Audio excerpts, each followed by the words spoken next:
Hey guys, welcome to the stream. Good to see ya. Happy Friday, everyone. Oh man, isn't it great to be on the weekend? It's so nice to not have to worry about work. At least if you don't work Saturday and Sunday. I don't work Saturday and Sunday, so excellent, excellent. Okay, so let's just do a mic check right here at the beginning. So if you guys want to comment, let me know if you can hear. Kind of went back to my lapel mic setup. So you guys should be able to hear it pretty clear. It shows my audio being pretty high. So if you guys throw a comment in there about audio levels, that would be great. This week was a double header. You guys saw that I put out 2 videos.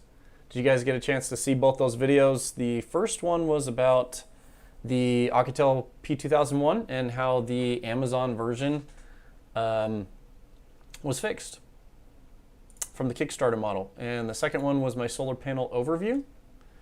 So let's go through some of the comments here. Jeremiah, good to see you. Hello, everyone. Thanks for jumping on. Same with you. Rip, Dine Cola. PM, good to see you. Thanks for confirming you could hear me. Thanks, Camper. Good to see you.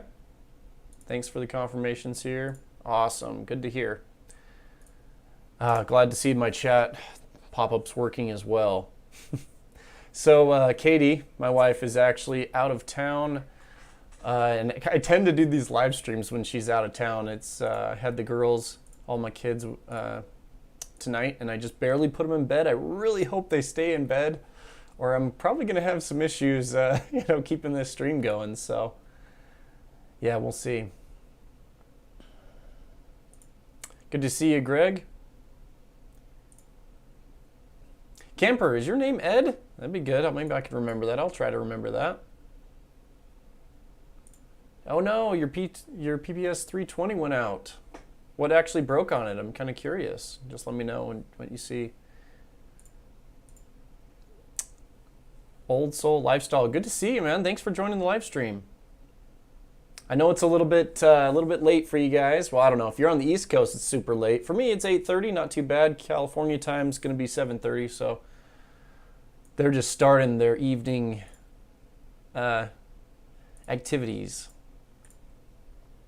Okay, well,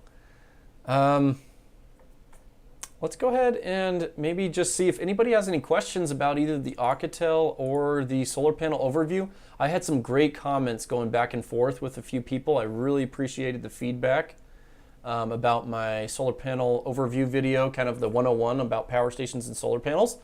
Of course, I couldn't provide all the information in there, and I don't know everything about solar panels and power stations, but yeah, I always take feedback and positive criticism about how I can improve my videos. So it's good to see people mentioning, hey, you forgot this, or hey, it'd be important if you talked about this, or hey, we'd love to see this in a future video. So if you guys ever have any feedback for me, throw a comment in on the video. I always want to make my my content better. That's good to hear. The customer service for Energizer has been good. That's always good to hear. I hate hearing the stories when customer service fails. Zigzag, good to see you. Thanks for joining. Shy, how's your power station treating you? I think you got the EB55 a long time ago. I couldn't remember. I think it's the EB55. Mark, thanks. South Houston, Texas. Have you tried the new Bouge RV 300 flash? I do have the 300 flash in my possession. It does charge pretty quick. It is lithium ion battery, NMC, so it's not lithium iron phosphate. So we'll see how it does. It's pretty good form factor, and the charging is probably the best benefit about that Bouge RV 300 flash. It's going to be the benefit here. 10:30, yeah, that's a little late. But thanks for joining. Appreciate you joining, PM. Okay. Yeah, we got a lot of people on the East Coast here. Well, thanks for joining so late, guys. Let's see. So it looks like there's not too many questions about the 101. Good to hear. Mark enjoyed that. The Alcatel was updated. Yes, it is such a great change.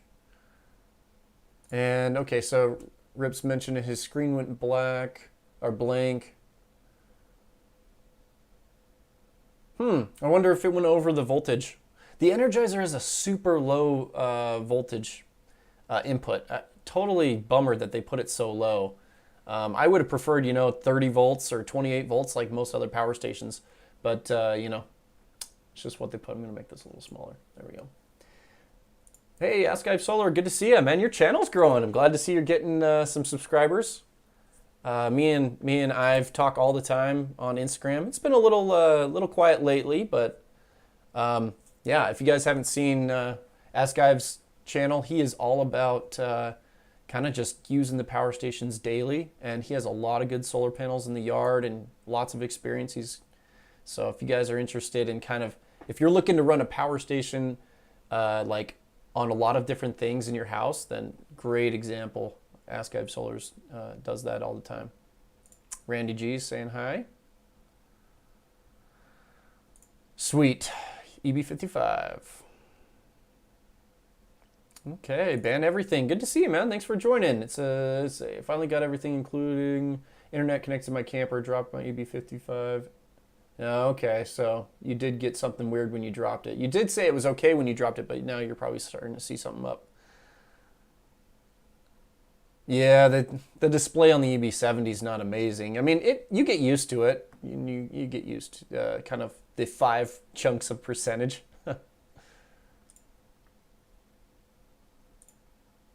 Yep, you're welcome. Yeah, PM says you got a lot of power stations strewn all over your place. Yeah, he does a good job. Yeah, it's I don't know. It doesn't look like there's that many trip hazards, and it seems like his family does pretty well with it. So he always says he's fighting for his pennies. It's so true. With my power station setup, I've dropped my bill around $30 a month right now. So in the summer, I used to hit around $150 on with my power bill, but it's been actually I think it was up to like 110. So yeah, it's like 50 bucks, maybe $40 cheaper. I've been saving quite a bit.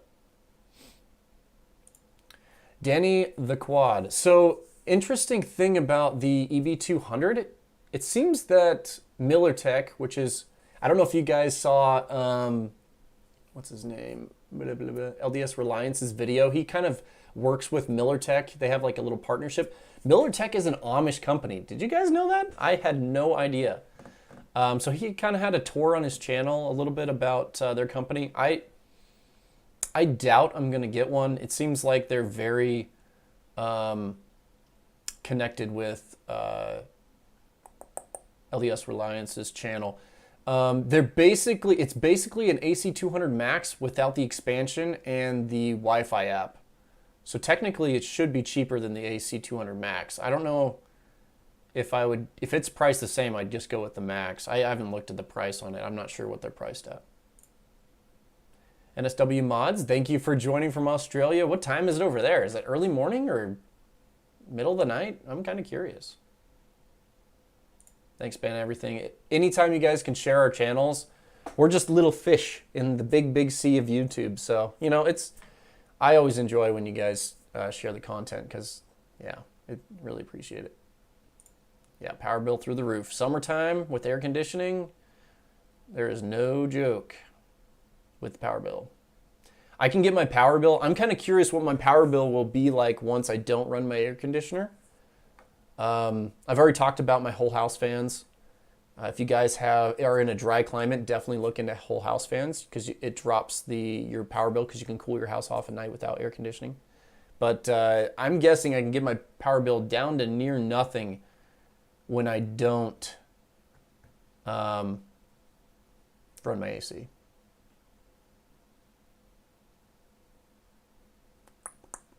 Let's see. Killer Tech omissions, irony there. Did you see the tour? I had no idea they kind of did the technology that they did, the Amish people. Apparently, they do not allow power from other like they do not allow power from power companies. I don't know what the kind of the belief there is of the religion or whatever, but that's what he was saying in his video. So they have a battery company, so they make their own products so they can create their own power. Pretty interesting. Yeah, the Amish making electronics. Like I said, I guess they can do electronic stuff if it's their own products, like it's their own business.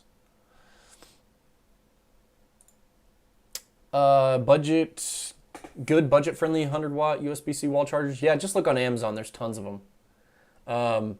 Just get one that's maybe rated for more than 100 watts, and then when it runs, it's not going to get super hot.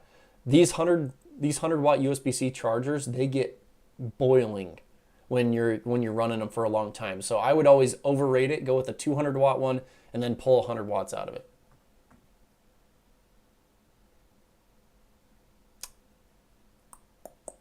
Okay. Thanks, Jeremiah. I appreciate it. He says it's the best channel for power stations and solar panels. I wouldn't say it's the best channel. I try hard, but definitely not. I personally don't think I'm the best. There's a lot of really good channels out there, but I am always trying to improve my videos, and that's why I love your guys' feedback.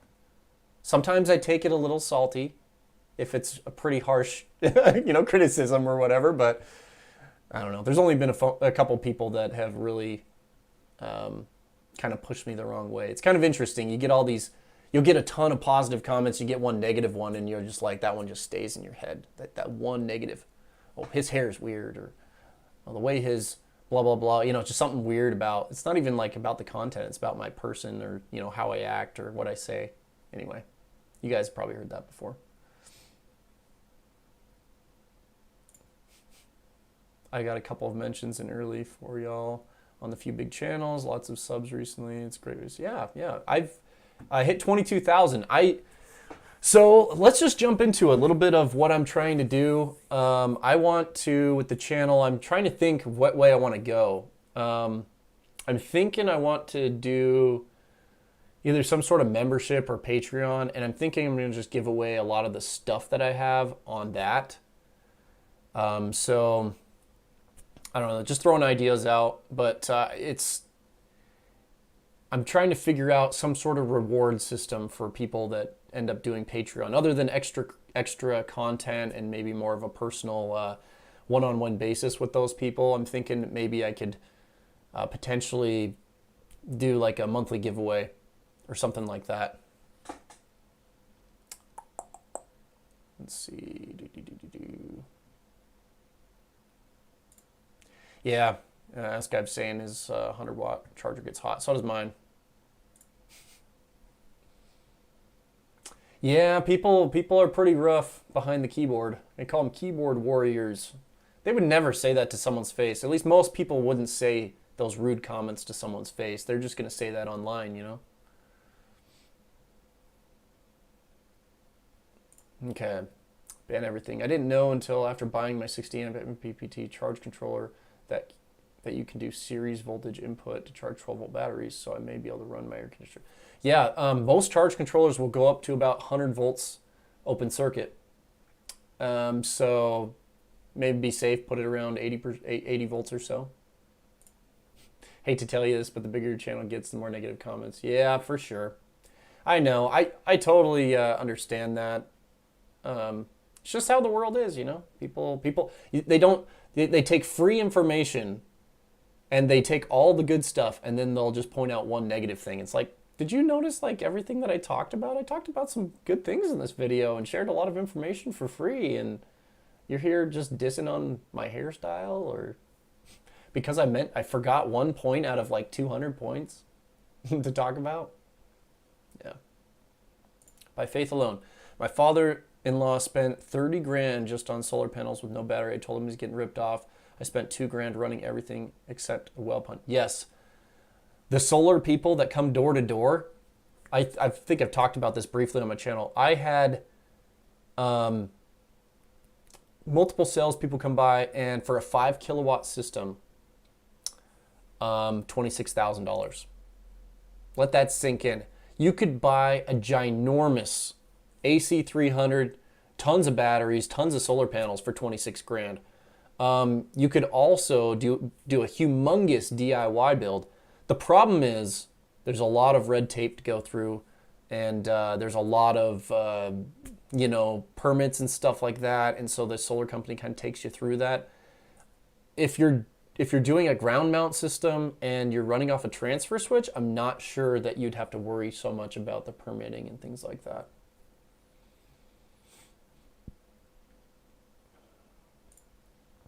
I don't get much negative comments. They don't bother me though. Yeah, just wait, man. You'll get more. Yeah, it's more of people just, yeah, anyway. We can move on. Kimberjack, good to see you. Thanks for joining the live stream. I have to figure out how to use my 3 100-watt panels, 190 watt, 100 watt, 120 volt. Yeah, so you're not going to see good performance hooking them together because they're different panels. So you want your panels to match. So if you put all 3 of those panels together, they're all going to have different voltages. AskGuy did a video about this where he put a couple panels that were mismatched together, and he didn't get quite as much output as you'd expect. And so that's what you'll see is the voltages have to meet together, and usually that means the higher voltage of the highest panel is going to come down to the lower panel, so then that means it's going to kill the power for that panel. So yeah, I'd probably recommend purchasing a couple matching panels to get the most power out of that. Maybe the other way that you could do it is charge up your EB70 and dump power into the battery that way with one of these panels. I mean, that's one way to use a panel. So.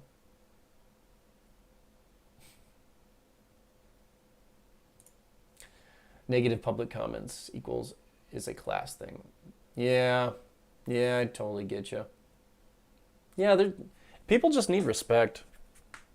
I rarely, actually, I don't think I've ever put a negative comment, like a personal attack on someone's YouTube channel. I've gone in and said, hey, this is this, or this would be better, or whatever. Trying to give a little bit of criticism sometimes, especially if they ask for it. But I'm usually about all positive.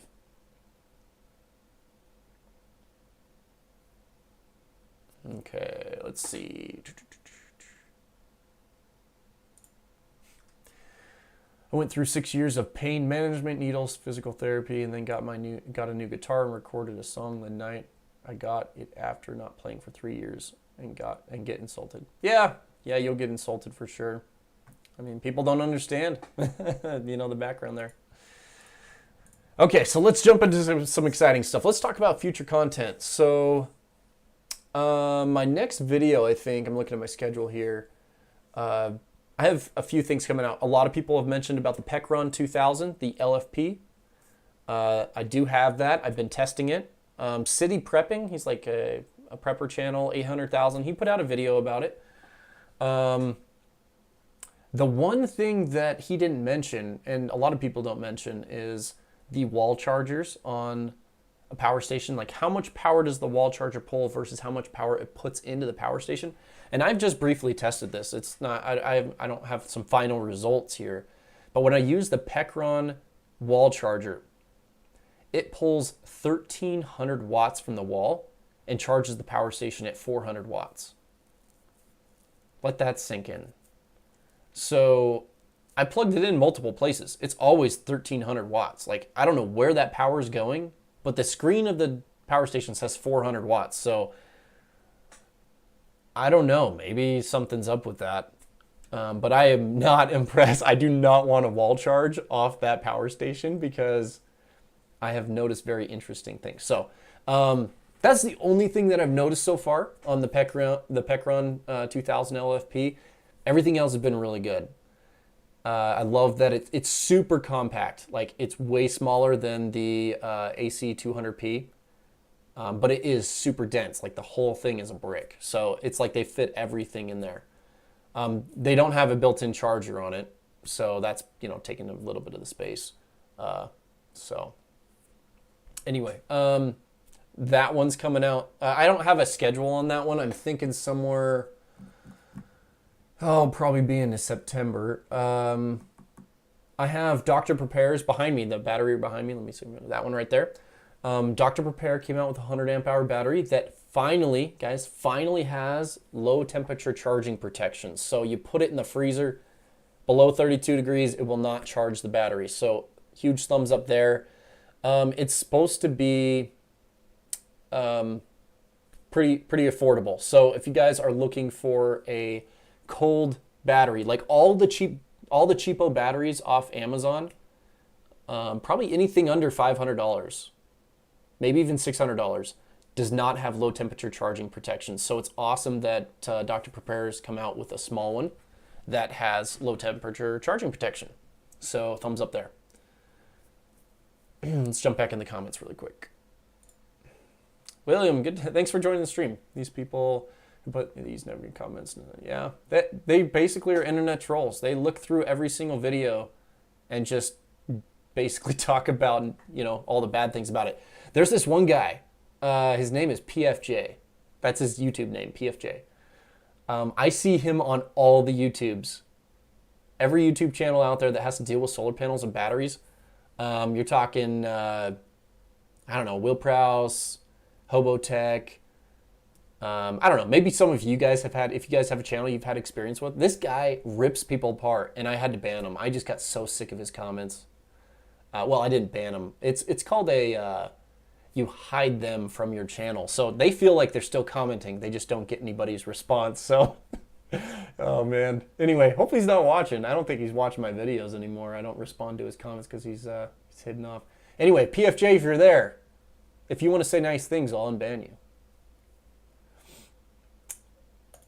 That's horrible. Yeah, that's pretty bad performance. The 400 watts pulling 1200 watts from the wall. EB70 charge pull 230. Yeah, 230, but it's charging at 199. So not too bad. That's what, 15% loss. So not horrible, not horrible. Yeah, I will do some actual testing, and I will test multiple times, multiple state of charges, just to make sure that I'm not inaccurate on this. But I'm pretty sure that I plugged it into my power station and it was pulling 1200 watts. And or do EB70 versus EB70S. There is no difference. The EB70 has a soft 700 watt inverter, but it went up to 800 watts just fine, at least in my experience. The EB70S has an 800 watt inverter. The LED lights are a little bit brighter. Those are the only differences. Maybe they have a different firmware update in there, but they're the same. Jeremiah, let's see. I have two all powers 120 watt panels and one X-Star SP100. Do you think that would hurt any of them if I ran them in parallel? Like I said, that once they run in parallel, all the voltages try to get to the same level. So if you have the X-Star has a really low voltage and high amps. The all powers, I'm not sure. But if the voltages are pretty close, you wouldn't see too much of an issue. You just would see, because the voltage has to come down on those. So say they were all the same voltage level, all three panels, then they would be fine putting together in parallel. Say the all powers have like 18 volt output and the X-Star has around 16 volts. That means that the all powers are going to have to come down and meet the X-Star, or the X-Star has to go up a little bit, but mostly they're going to come down. So what that does is those panels produce the most power at that 18 volts. So when the voltage comes down to 16 volts, they don't produce nearly as much power. So that's where you'll see, say you put, that's like 300 watts of panels. You'll see like maybe 250 or 200, or you'll have to just experiment, but they should be fine hooking together in parallel. It's just, don't expect amazing results when the voltages are going to be a little different. Yep, ban everything is correct. They made the LED lights brighter. Would a Mac Pro USB 100 watt charger work for the PS? Yes, it would. Anything that's USB-C, that actually has the USB-C protocol, it will work with any other USB-C device, USB-C power delivery. So you're good to hook that up. Like if your phone's USB-C, you can hook it up. Laptops, power stations, yeah, you can use that. It should be fine.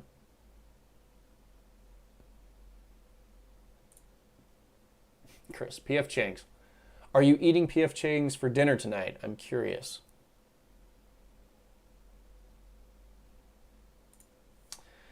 EB70 original seems to already handle 800 watts. Yes, I agree with that. Yeah, it'll handle over 10 amps, and that's what most power stations do. They kind of just say, hey, there's a 10 amp limit, but you can pull a lot more power out. And they do kind of they'll overheat and then they'll auto shut off. So you won't damage them, but they'll just turn off. Except for, I actually did damage my EcoFlow River Pro. It broke. And I don't know if I talked about this. So I'll tell you guys a little bit about this. EcoFlow River Pro, it broke. The output said overload. The DC output said overload. Anytime I turned it on, it wouldn't turn on. Now in the app, it's really cool. They have a support button. So you click the support app button and you just start filling it out, and it gives you put all the information in there, and you click OK, and it sends a support ticket to EcoFlow. They replied within 24 hours. They asked what was going on, asked for serial numbers, asked for some pictures. Boom, it was done. They said, hey, that fits the RMA process. We'll send ship it up, or package it up, and then ship it out. There's only one downside to this, is when I shipped it out, I went to drop it off of a FedEx store, and they would not take it because it is a lithium-ion battery that's over 300 watt hours. They're like, we cannot take that. So I had to take it back. I had to call EcoFlow. They answered their phone, which was awesome. I talked to EcoFlow on the phone. They were super helpful. They basically told me that I had to have certain paperwork, the hazardous materials paperwork, and I had to schedule a hazardous pickup with FedEx. So then the next day, I basically called up FedEx and said, hey, I have a hazardous package here and I need it picked up. And they just asked for the tracking number because EcoFlow gave it to me. So anyway, I have shipped that off. Hopefully I will get an RMA sometime. I don't have it right now. That's why you guys need to keep your original packaging. I was lucky that I kept my original packaging on that power station because I don't for all my other ones. You know, maybe if I'm going to sell one, I'll keep original packaging, but keep it for returns. So yeah, very good experience with EcoFlow support, guys. I was very impressed. I have not had to do that with Bluetti yet. I have not had to do that with really any other. I did it with Alcatel and they were great, and I did it with UPEZ and they were great. Did it with GoLabs, they sucked. I am not happy with GoLabs. In fact, I don't know if they even are on the world anymore, if they exist. Anyway, let's see. Just checking. Okay, cool. Let's jump into this here. Jump into some questions. Ask guy, I've had a question. Yes, but you can't post until 10 seconds after, so you probably got blocked a little bit. I'll come back to that question. Ask guy.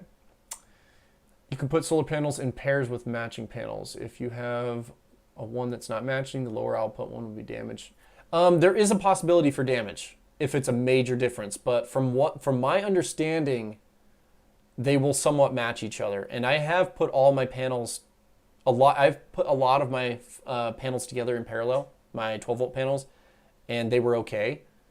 Except for my Bluetti SP200. A long time ago, if you guys are long-time subscribers, my SP200 died, and I think it was because of that. So I would only recommend putting them together if they have similar outputs and similar voltages.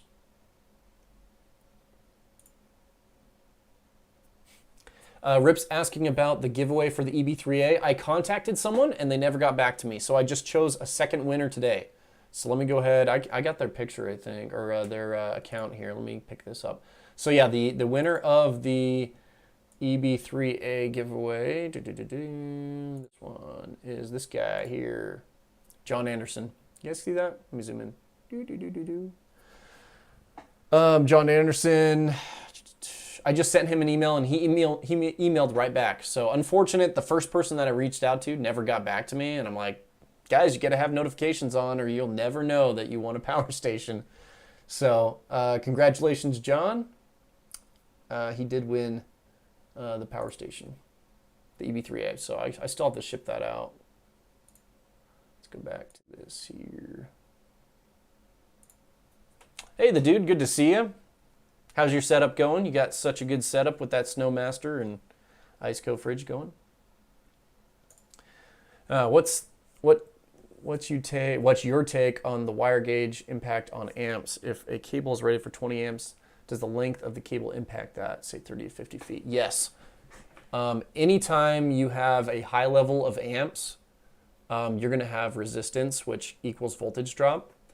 Now, if you're pushing a 12 gauge wire to 20 amps, which is the max that you'd want to go before it gets too hot and starts melting things after a long period of time, 20 amps on a 12 gauge wire, you're going to have quite a bit of voltage drop.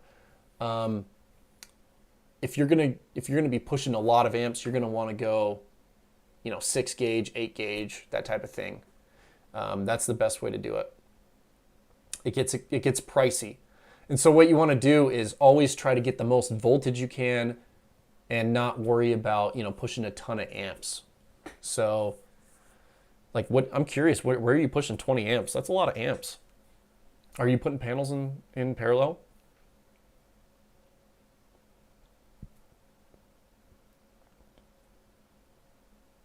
Let's see, ban everything. Jason, can I use a DC voltage booster like a buck converter to get 200? Let's see.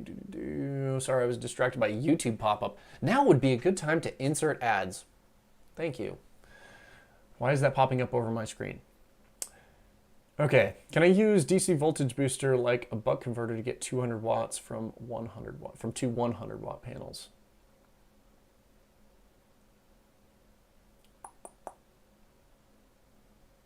Sorry, I'm thinking about this. DC voltage booster, like I've done that before, to get 200 watts from two 100 watt panels. I'm not sure how the buck converter would behave. A lot of them don't like solar panel output. So if you could boost the solar panels to 24 or 26 volts somehow, or even 28 volts, I wouldn't go at 28 volts. I'd probably stick at 27 just to be safe, because the max input is 28 volts on that. So if you could somehow put solar power into a buck converter and boost it up to 27 volts, yeah, you'd probably hit the full 200 watts. Interesting experiment. You'll have to let me know how it goes. Good to see you, Regina. Thanks, Jason. Just wasn't sure if it would hurt one because I remember you had an issue. Yeah, it was the Blue Yeti SP200. However, I never got good output from that solar panel, so I'm not sure if it was already going to be breaking or not. There is one way that you would fix this, and I actually made one of these adapters and I never tested it. It would slightly drop the voltage, but you could basically put a diode in between each positive connection on those solar panels that are put in parallel, and then the power could not backfeed into the other solar panels, so it'll just output power, and then that power would get combined and kind of average out. So there is a way to put panels together in parallel that are mismatched without damaging it, and that would just have you would just have a diode, so the power could only flow one direction. The problem with putting a diode in line with your solar panel output is it drops the voltage about 0.3 volts. So you do see a little bit of voltage drop when you use a diode.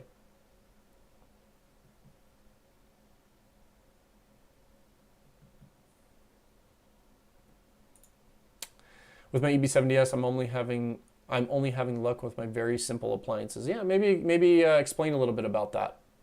Like, what are you having issues with? Wire is rated for ampacity based on the resistance per length. Yeah, when that resistance creates heat, which can cause wire to catch fire. Length doesn't affect the current rating. Yeah, length doesn't affect the current rating, but if you're pulling 20 amps over 100 feet, that wire is, you're going to have like no voltage at the end of that wire.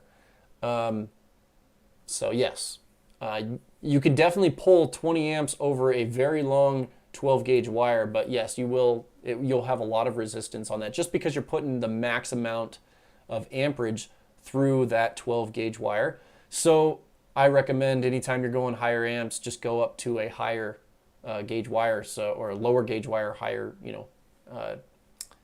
higher power wire, which was going to be your 10 gauge, 8 gauge, 6 gauge. When you're running low voltage, it's best to keep the line as short as possible. That's why when you go with solar panels in series, like what I do, I have the 3 solar panels on my shed roof. That's probably about 60 feet away from my power stations, but because they're in series, I have very low amperage and very high voltage, so I don't see that much voltage drop. I need to experiment to see what the actual voltage drop is over that entire length of wire. I am getting some voltage drop. Yeah, zigzag is correct, yep. Thanks for clarifying. I should have jumped to the second comment there. Will you get your hands on an EcoFlow power kit for review? Probably not. I do have a relationship with EcoFlow, but it's not to that level yet. I mean, they've never offered to send out their EcoFlow Delta Pro. I mean, that's kind of the biggest power station they have. There are some things on the horizon, though. September 15th. Keep that date in mind. That's all I can say, September 15th. Wire gauge is important, but you lose power with longer runs. The lower the gauge, the more loss. The lower the gauge, as in the higher the number. If you're pushing enough amps, the wire gets warm. That's turned into heat. Yep, correct. Great, guys. Thank you so much for providing this feedback for other viewers. David Patrick, did you hear my other comment just a minute ago? September 15th. That's all I'm saying. Okay. Blue Eddy sent me the EB70 when I had capacity issues, so I got 2 for 500. Yeah, I remember. You got so many good deals on that.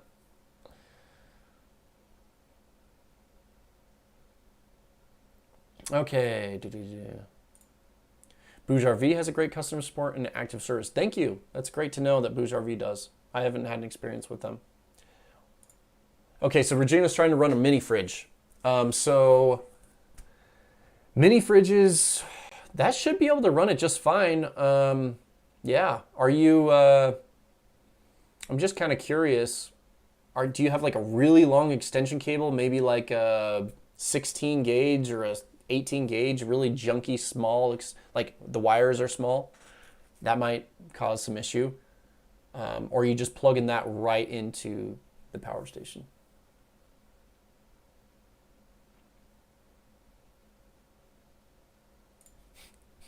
Sorry, Captain Kurt.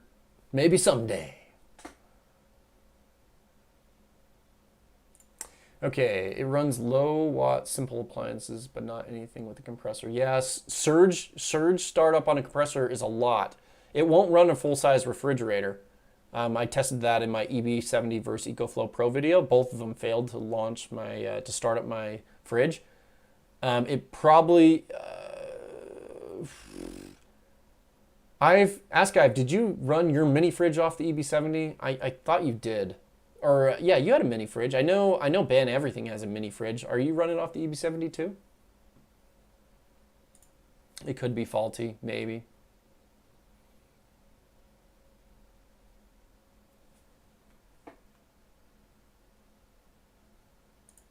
I gotta catch up on some comments here. It looks like I'm let's see.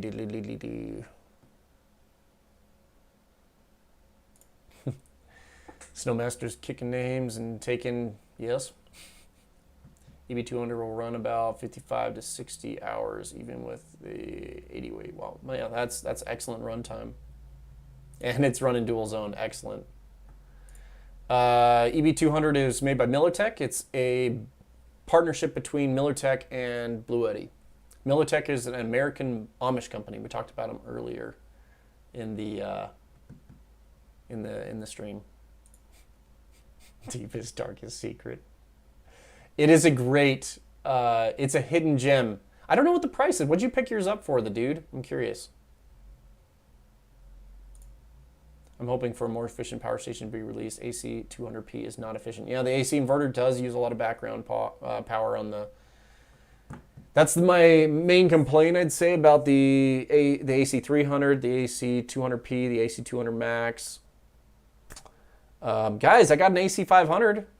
I'm supposed to be putting out a shorts video for it.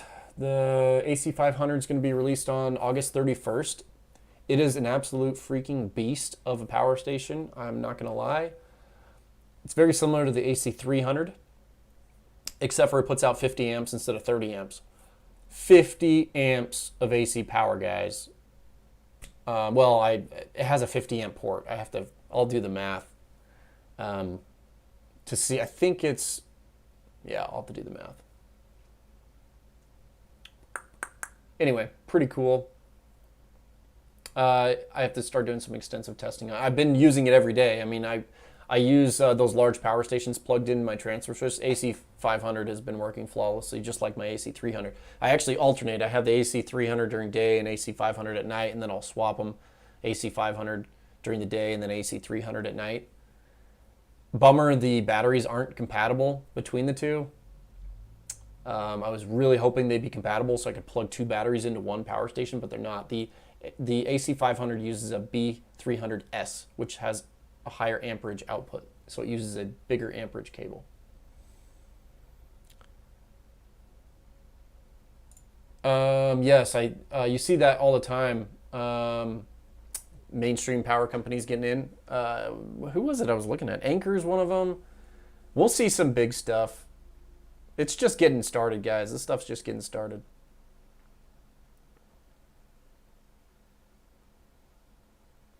Let's see. I'm gonna jump through some comments here. Gotta start. Okay. The dude picked up his EB200 for $14.50 from LDS Reliance. Yeah, he has a web store, right? That he sells those. I can't remember if they're on Amazon or not.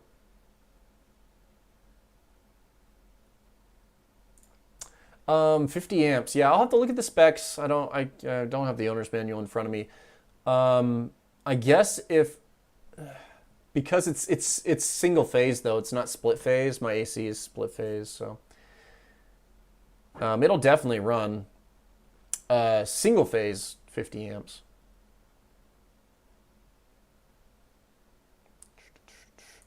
Zigzag. Let's see. I'm going to run my 2400 watt into my Delta Pro to account for hazing cloud. Okay. So that peaks at 1200, right? Doesn't the Delta Pro peak at 1200 watts charging input?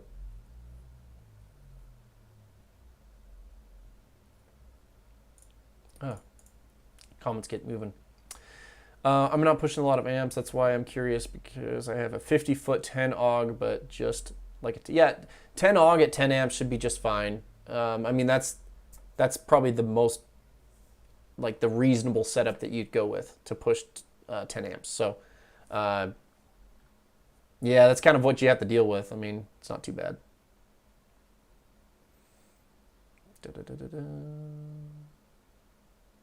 Okay. My entire house runs off a 50 amp breaker. That's awesome. Are you off grid at all, or is that like, do you have a home that just has a 50 amp breaker? I mean, I have a 100 amp service in my house, and it's an old house, 1978. A lot of houses have 200 amp services now. I always laugh when they say that your house needs, you should have a 200 amp service, but most things are more efficient now. Like, you shouldn't have to pull more amps. When you get an electric car, yes, you will have to, if you want to run the stove and your AC and the electric car all at the same time, you're going to need a 200 amp service for sure.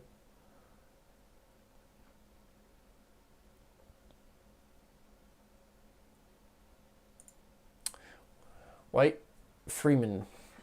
I found used local 300 watt panels from a commercial replacement. Hey, good price, $180. That's not bad.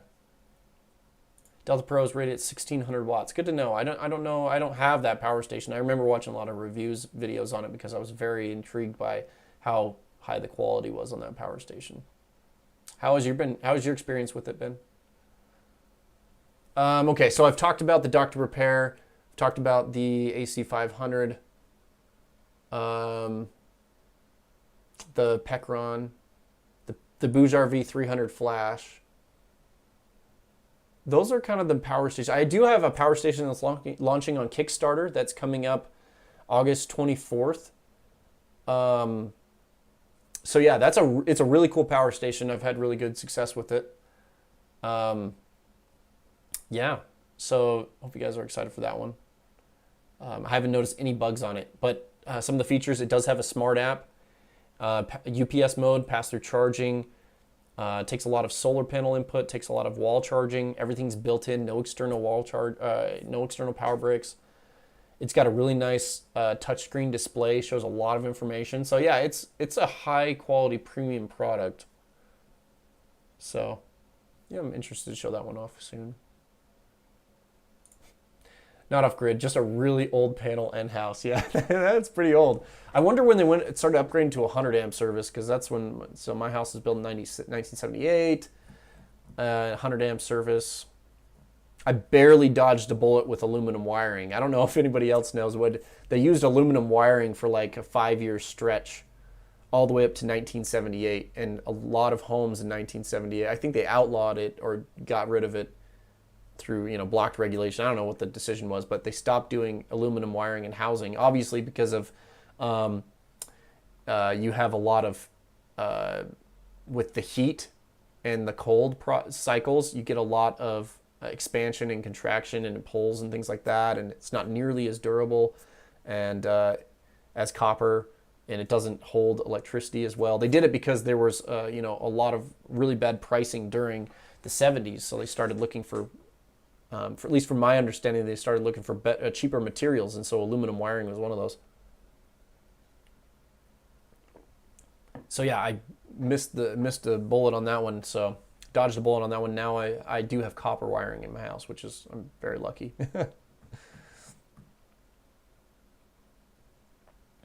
Okay, here we go.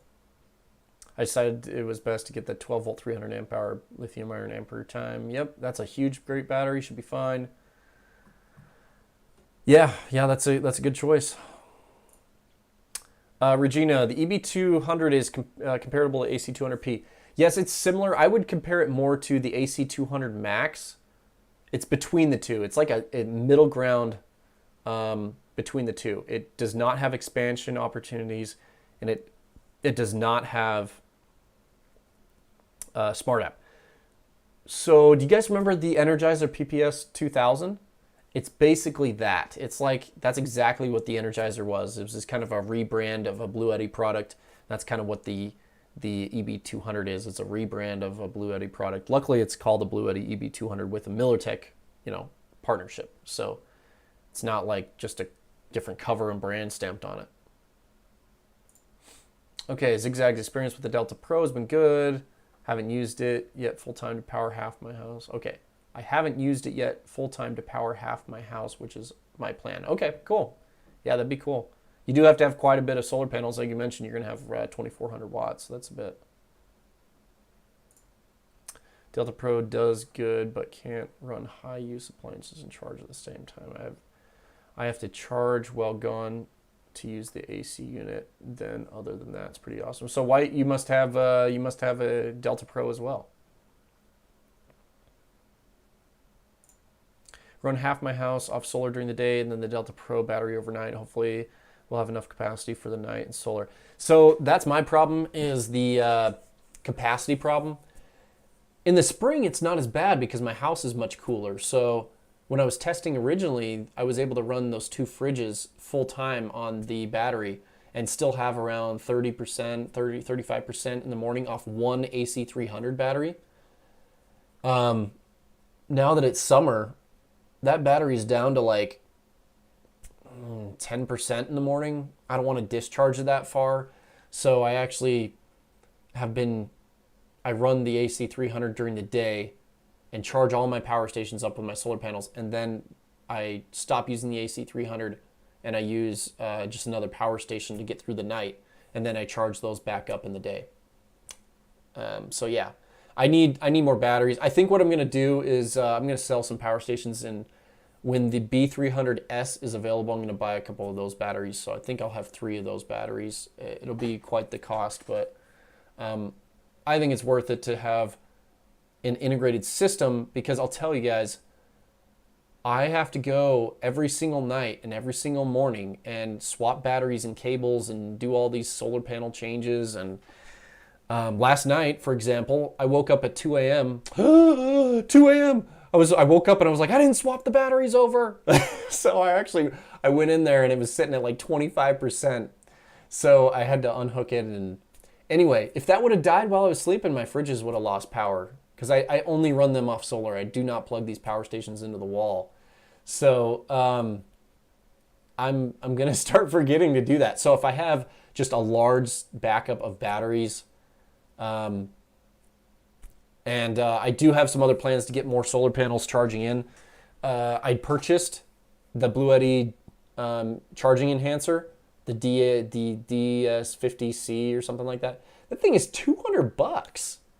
That charger, I put out the money for it because I'm going to do a video on it, but I want to get that extra 500 watts of charging input, so that's pretty cool.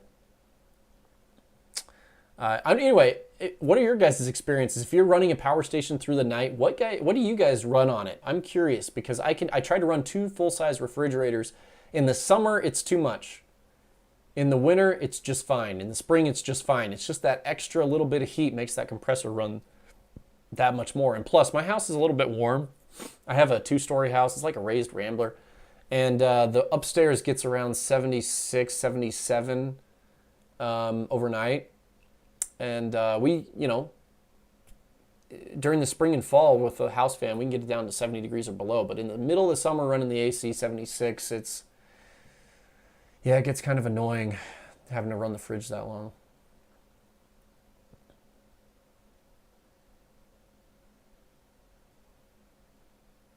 Okay, I'm just reading some of the comments here.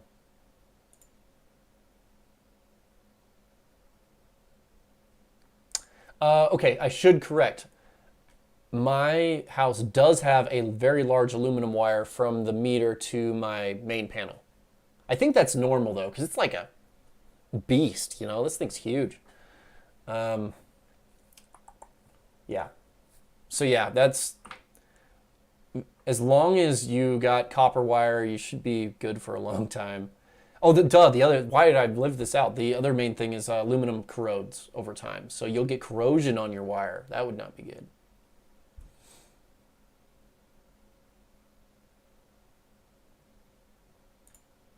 Okay, Douglas Watson. Anyone had issues with the DC outlet on EcoFlow Delta Mini showing overload error and shutting down when plugging the Iceco VL75 Pro dual zone? Have you tried on Eco mode? Did you say Eco mode? No. Let me know if you've tried on Eco mode. Max mode will pull in more power. Did Energizer quit selling the big power station?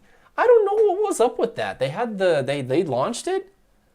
It was also priced sky high. The Energizer battery was priced very, very high. I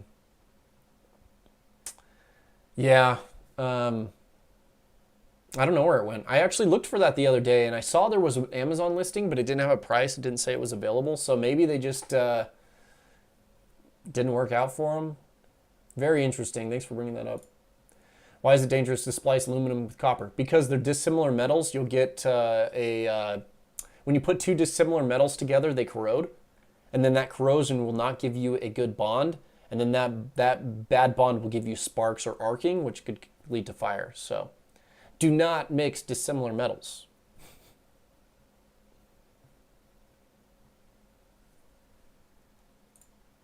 AC300, B300 can take 2 arrays. I have 6 200-watt panels in one, 6 180 in the other. Should each array be in series and then connect those in parallel? No, so it has 2 individual MPPT solar charge controllers. So you literally plug one whole array into one and then one whole array into the other. Just make sure in the settings you have the parallel panels. There's a parallel solar panel setting. Just disable that, and it'll let you do 2 different voltage arrays. So let me read this one more time just to make sure. I have 6 200-watt panels in one array, 6 180-watt panels in the other. Both are 150-watt under K. Should each array be in series and then connect those? Yeah, so just put those in series and then plug them separately into each MPPT solar charge controller. Should work fine for you. We were talking a little bit about voltage open circuit in the comment section of my last video. People mentioning that when panels get extremely cold, which we'll have to test this out, Ask Guy. You'll have to test this out too. Now you got your voltmeter for those skills. Apparently, you can get a cold solar panel. I did not know this, and it can fluctuate 5% over the voltage open circuit if it's cold enough. I don't think it's very common, and it's got to be super cold. Like, you're talking 0 degrees outside. So anyway, we'll have to see how that goes. I'm going to be testing that in the winter. I have the Delta Pro Extra Smart battery also. So, ooh, 7,200 watt hours. That's awesome, man. That's awesome. That's great. I have a ton of battery capacity, but they're not all in one system. So I want to consolidate a lot of these power stations into one system, because for convenience and run times and not swapping solar panels, it is nice to have one large system. I am jealous, sir. I had this swapping freak out. Yeah, you should have seen my face when I woke up. I was just like, no! I didn't swap them. Hey, Steve, good to see you. Yeah, you need to catch up, man. Catch up. Yeah, not a pleasant way to speak up. Hey, good to see you, Jeremiah. Thanks for joining. Okay, I run my washing machine on a large upright deep freezer, 200. And with a kilovolt, 1800, 12 volt lithium battery. Okay, connect it with. Okay, cool. Yeah, and it'll charge at 100 watts or whatever, you know, as it goes in. So that's good. Washing machines. My washing machine doesn't My washing machine doesn't pull that many watts. It's around 500 watts. What's crazy though is when it's doing its like, you know, the motor in there, it peaks, it surges. Like it'll be 300 watts up to 800 watts, and it just goes. And I will tell you that AC300 that I'm running that with, I don't see an ounce of voltage drop. That thing is a beast, and it holds 120 volts strong, even with that surge, that motor surge over and over again for 3.5 hours or whatever, for how many loads of laundry my wife does. I can hear it in the other room, and then I just see I watch the load on the power station. 700 plus, 700 plus, 700 plus. Kind of funny.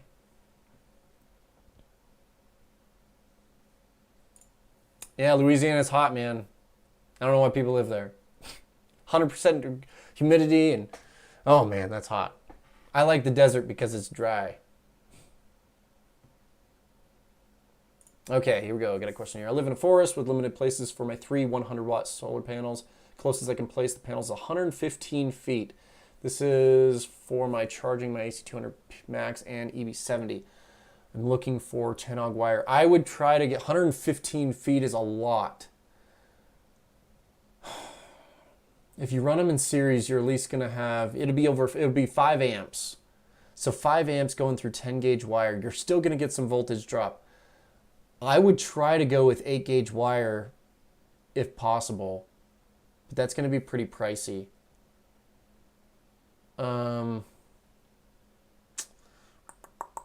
Yeah, I have not experimented with that, but I'm guessing that you might run into a little bit of, I don't know how much power. You'll definitely see some power loss because of that long distance. Have you thought about maybe putting them up on a pole somewhere? Or is it reasonable for you to cut down a few trees, just maybe on the far end of your yard that's not so far away? The only problem, this is the thing I think of. If I ever lived in a rural place that was in the forest, I would want to be thinking about fire safety and like forest fire safety. So sometimes it's wise to clear out a little bit more trees around your area. At least I live in a desert, so that we get these warnings, and we get forest fires that wipe out cabins all the time. So that's probably what I would do, is maybe clear out some sun space around your yard. I know it's horrible to get rid of trees. I love trees, guys. The shade is amazing, except for when it comes to solar panels.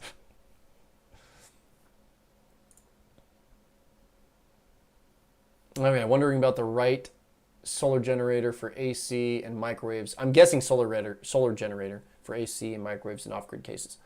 You got to go with the big boy. AC depends how big. If it's a window unit or a floor unit, you're totally, or maybe even a split. You might be able to get away with a split, one of those split wall units, because those run off. It has to run off 120 volts. Microwaves are just fine. They run for 5 minutes and they're good. They'll pull 1800 watts for 5 minutes and then you're good. So you couldn't run both at the same time on a 2000 watt power station. but a 2,000 watt hour or 2,000 watt power station inverter, that's where you want to start with this, depending on how big your AC was.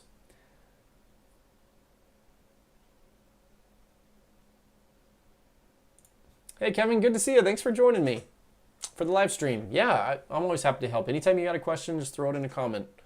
But yeah, this is a last minute unplanned thing. You know, just hanging out. My wife's on a girls' night out, just hanging out with some high school friends. So yeah, she went out with her high school friend group. So they're staying in a hotel in some ski beautiful area, and I'm here with the kids, but they're in bed now, so we're good.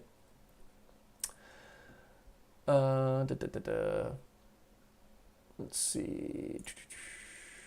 South Mississippi. Nice. Yeah, it's got to be humid there too. Live Power just came out with a lithium iron phosphate 1,000 watt hour power station on their website.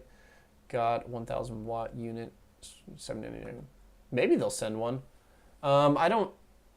Most of the bigger companies don't really reach out. You have to kind of reach out to them. So I'll be interested to see. My brother-in-law actually purchased a i4-way. I'm going to bring this up. I want to show you guys. I want to see what your guys' thoughts are on this thing.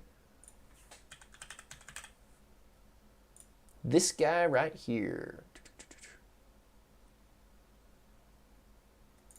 Now, I felt like it was cheaper than this. Let me throw the screen over here really quick. Let's do this side. Nope, the other side. Okay.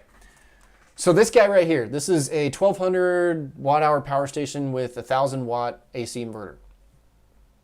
Built-in wall charging, 700 watts.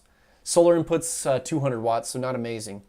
But I think he picked this up for like $700.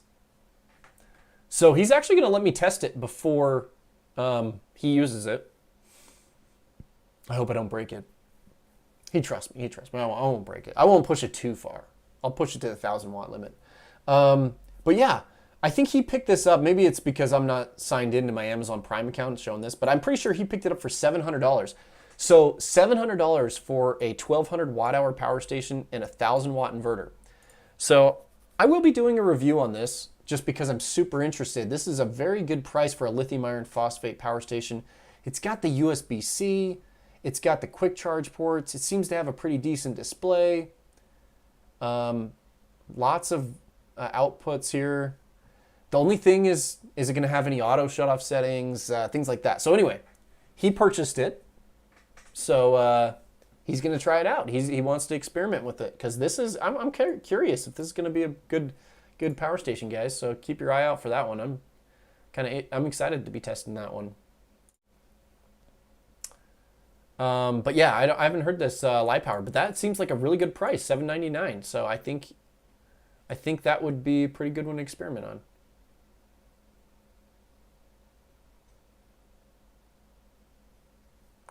Okay, so Douglas got back about, yes, on eco mode, pre-cooled from garage outlet first, and then still show overload error when the compressor runs.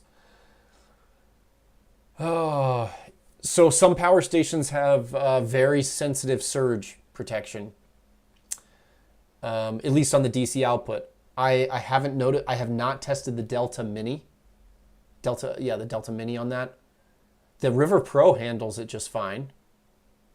But I have not tested the Delta Mini, but it does have a pretty big compressor. The 75 has the CCOP BD 50, I believe. Great fridge, but you might, if you're in the return window for that, it might be a weakness of that power station. So it's probably not the fridge at all. It's got to be the power station output. I'm sure you could run off the AC inverter of the power station, but ugh, who wants to do that?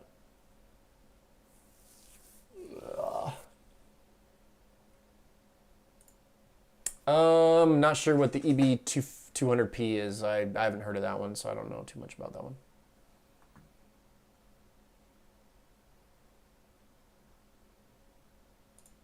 Okay, I have two EB55s, and I'm trying to run two PCs and a 32-inch TV, but one EB55 alone won.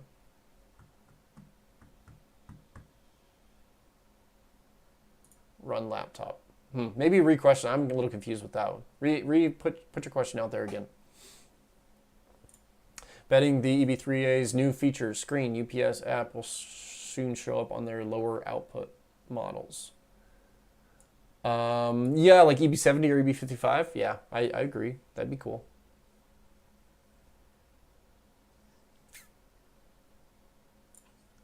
I think you were the one talking about the Forest.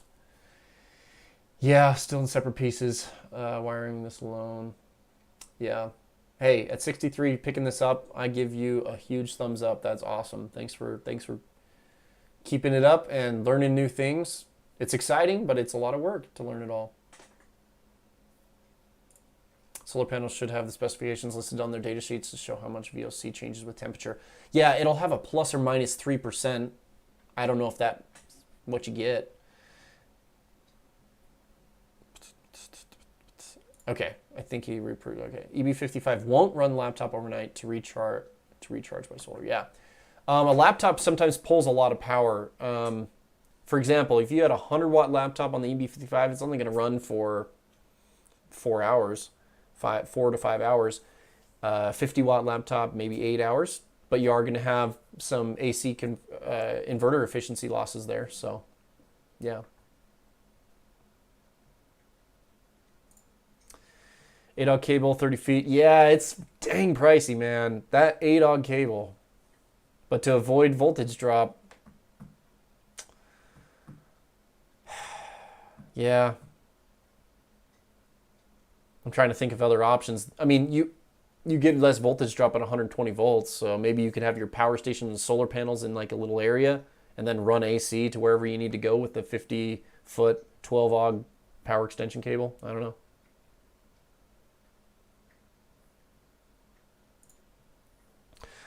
Dennis, I just never thought about using smart plugs to top off to avoid switching panels.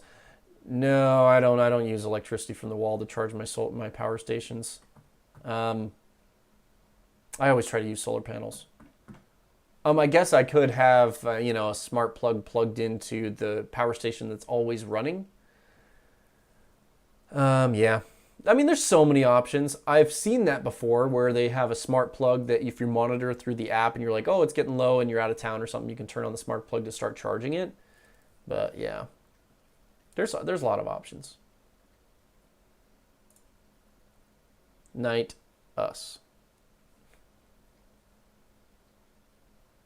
Missed something there. Seen a couple comments. Okay. Off-grid with 400-watt solar panels, trying to decide which generator is the right one to run a AC, microwave, refrigerator. This is a van with limited roof space. Okay, so 400 watts. That's decent for a 2,000 watt-hour power station. So you need to run an AC. How big is the AC? I'm going to need to know that. Microwave should be fine, and refrigerator should all be... Well, it depends on your refrigerator. Are you going to go with a DC efficient refrigerator? So like a Iceco or a Dometic or a Set Power? What are you going to go with there? Give me a little bit more information about what you're trying to power, the details on these, and maybe give a little bit more feedback. iForway was one of the first companies to reach out and then not come through. You know what? I think I had an email from them a while back, but it was not this power station. It was definitely an older version. I think this one's a little bit newer, the 1,000-watt one. But yeah, it's so funny. I get so many of those and they never respond. It's like, why'd you even reach out in the first place?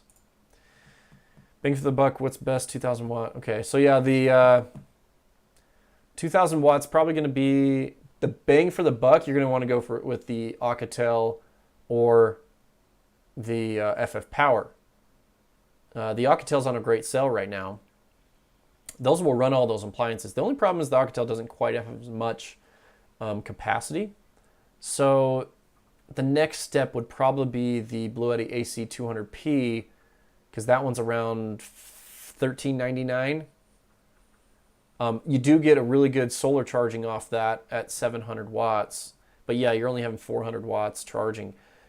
The real good benefit to the Alcatel and the FF Power units is they have very low parasitic drain on both the AC output and DC output. So you won't lose that much power by just having the AC inverter turned on. So I do like that. There are plenty of EcoFlow products that have very low parasitic drain too. So you're just going to spend a lot more for them. The EcoFlow Delta Max, that's a 2,000 watt hour, 2,400 watt power station. That one's around $1,800. So you're going to spend more because it has a lot better features.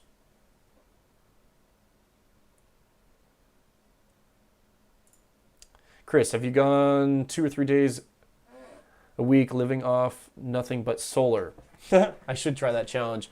I definitely have enough batteries. So during the day, whenever the sun comes up, I'm running those 6 circuits off solar 100% of the time. And I'm running my 2 fridges full-time off solar 100% of the time. It's just I don't have one battery that can handle it all, so I have to jiggle batteries around. But I could totally do it. It's just, does my wife and family want to deal with that? So, I don't know. Yeah, great price.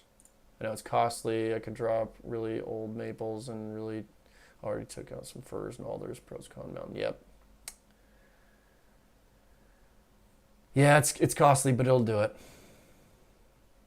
Mark Puffer, what's my favorite 1200 watt unit? There aren't really many 1200 watt units. I would say the Montech is excellent, but it's a 1,000 watt unit. The Montech had the best build quality and performance out of most of the power stations I've tested. It also had 2,000 life cycles, even though it was a NMC battery. So if you're looking for a really good 1,000 watt hour, 1,000 watt power station, the Montech is going to do it, but it does not do 1,200.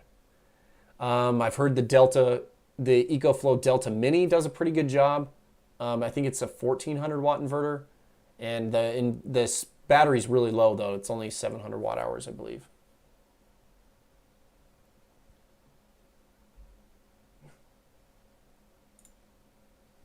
I use landscape wire for solar panels, and it is cheap. You can get it in 200-foot rolls online on eBay or Amazon, and usually low voltage landscape cables rated up to 150 volts. If you see it rated at 30 volts, then that means it's rated for Canada, because apparently you can only run 30 volt landscape cable in Canada. But if it's 150 volt, which they're the exact same, but in the United States, it's rated for 150 volts. So if it's 150 volts, you're buying an American version of the wire. If it's 30 volts, you're buying a Canadian version of the wire. It's pretty interesting. I just found that out. Yeah, I use 12 gauge landscape cable. I wish I went with 10 gauge. I should have just put the money out there from the beginning and went with 10 gauge, and I found some. The reason I didn't go for it before is because it was really hard to find, but I actually found a 200-foot roll of 10 gauge, and so I should have gone with that. Hindsight, guys. Maybe one day I'll upgrade to 10 gauge wire, but I think I'd get a little bit better performance, less voltage drop over my 10 gauge wire. Okay, so DC fridge, floor AC, 1,000 watt microwave. So that 1,100 watt microwave is going to pull over 1,100 watts, by the way. That's just the power that well, I don't know, unless you're looking at the back. But my 1,000 watt microwave pulls way more than 1,000 watts.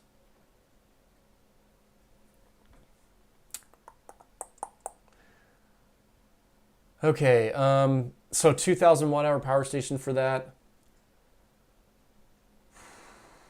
It's batteries that you're going to run out of. Maybe wait to see how the Pecron performs.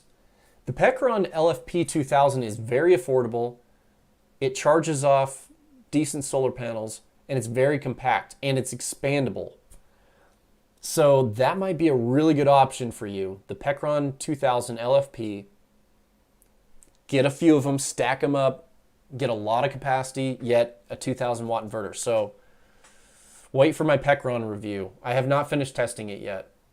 But just FYI, my reviews are they're unbiased, guys. I don't care what the company sends to me or whatever. If it's crap, I'll tell you. So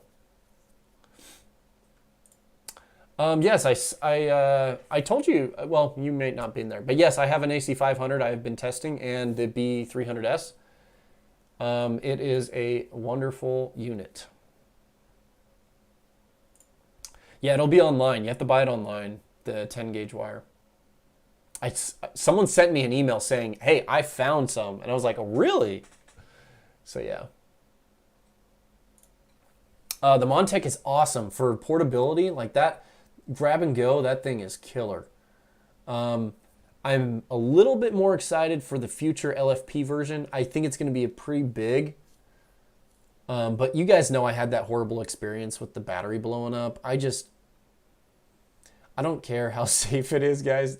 This is me personally, my decision.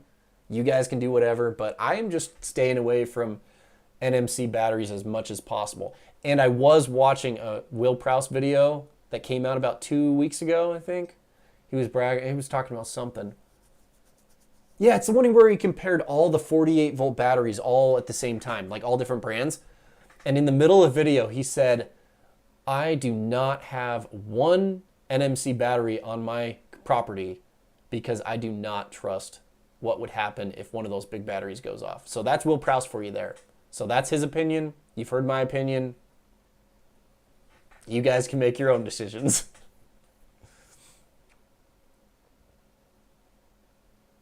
Okay. Yes, you are correct, PM. They usually go up to ultra high volts, so it's milliamps. I don't know how many amps would be. I'm not, but yes, they do have. Then they drop the voltage down to usually 480 volts in your neighborhood, and then drops down to 220 to your local box, or 240 to your local box. So yeah. So whenever I'm trying to run a long wire for solar panels, I want those panels to be in series as much as possible to get the lowest amps possible, so I don't get much voltage drop. Gregory Washburn, good to see you, man. Thanks for commenting. Pecron LFP 2000. No, I don't think they've released that. Well, don't quote me on that. I think they're available, but I haven't looked. That video is not going to be coming out for a few weeks. I have other videos I got to get it done first, including that AC500 video. That AC500 video, guys, it is testing these giant power stations is so much work. I was just talking to another YouTuber this week. Oh man, let me bring up his channel. He's cool. Let me see if I can find him. I think it was Review to You. Review to You.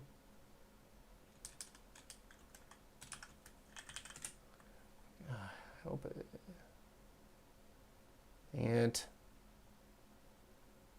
anyway, anyway, sorry, got a little distracted. So anyway, he's a 7,000 subscriber channel. So all he does on his YouTube channel is he reviews products and then gives them away right after. So if you guys are looking to get into winning a giveaway and have a lot of opportunities to win, that is the channel you're going to want to look at. Review to You. Ah, man, I'm just going to be so bugged until I get that actual. Let me see what's here. I'm going to bring this up, guys. I'm just going to pull this up really quick. I apologize for the. Review to You. Okay, it was just spelled. It was spelled weird. I got it here. It was Gary from Review to You. And I'm going to pull this up on my other page because I am all about sharing YouTube content from other channels. Oh, 6.2. Let's see. Let's pause this. Okay, I'm just bringing it over. Hold on a second, guys. Let me close this. Let's close this here. Okay, and let's pull this over to here. Okay, Review to You. Spelled weird. That's why I didn't get this. Anyway, I talked to this guy on the phone this week. He kind of wanted to just, we as YouTubers, we like to collaborate. You know, find out what works, what doesn't work, see what's kind of the new trends, things like that. I've talked to other couple YouTubers. Anyway, if you guys want to win stuff, this is the channel you're going to want to do it on because every single video that they do is a giveaway. Now, it's not all solar panels and batteries, but he's been doing a lot of these. So, you know, trail camera, projectors. This was a power station, portable fire pits, anything. I mean, truck bed tents. So what happens is each video that he does a giveaway afterwards. And all you have to do is be a subscriber and you have to comment on the video. Anyway, super cool guy. If you guys you might want to check it out. You know, I can't say, I haven't watched all of his videos, so I can't guarantee on what the content's like. I've watched one video about a power station review, and then he commented back, because I commented about it, and then he commented back, and that's kind of how we got in touch. He got my email, and we called each other. So anyway, cool little channel. If you guys want to check that out, well, not little channel, he's got 6.2. He's in the Ask Guy of subscriber count area, which is very decent, and then usually it continues to grow pretty quick after that. Oh yeah, let's jump back to the comments really quick, see what we got going here. Now, if you guys have any questions, throw them in the comment section. Like I said, I'm a single man tonight, and I'm just gonna be hanging out until you guys are kind of done, I guess. Looking forward to the Pecron review. Was interested in that. Yeah, what the H about that hyper inefficient power brick? Man, and that's why I was so interested that City Prepping didn't. He does a very thorough job of reviewing the power stations. He does a really good job. They're like really short and succinct, but very detailed. It's kind of where I'm trying to go with my power station reviews.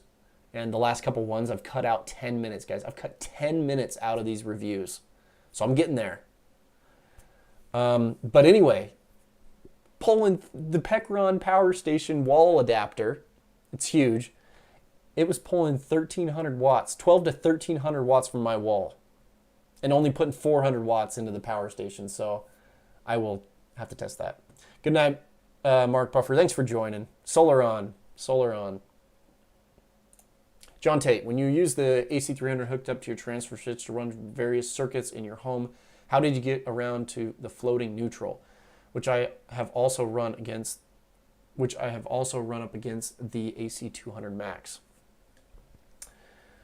So my house has, in my electrical box, my ground is, I have a ground, and I have a neutral, and I have a live. So it's wired in the 78 is when my house was built.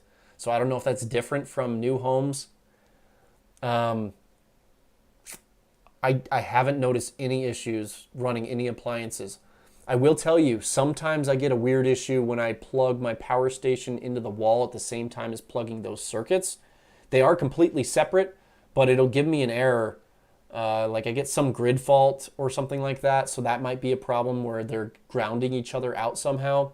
So what I usually do is I turn all the outputs off, plug it into the wall charging, and then I can turn on the transfer switch, the circuits.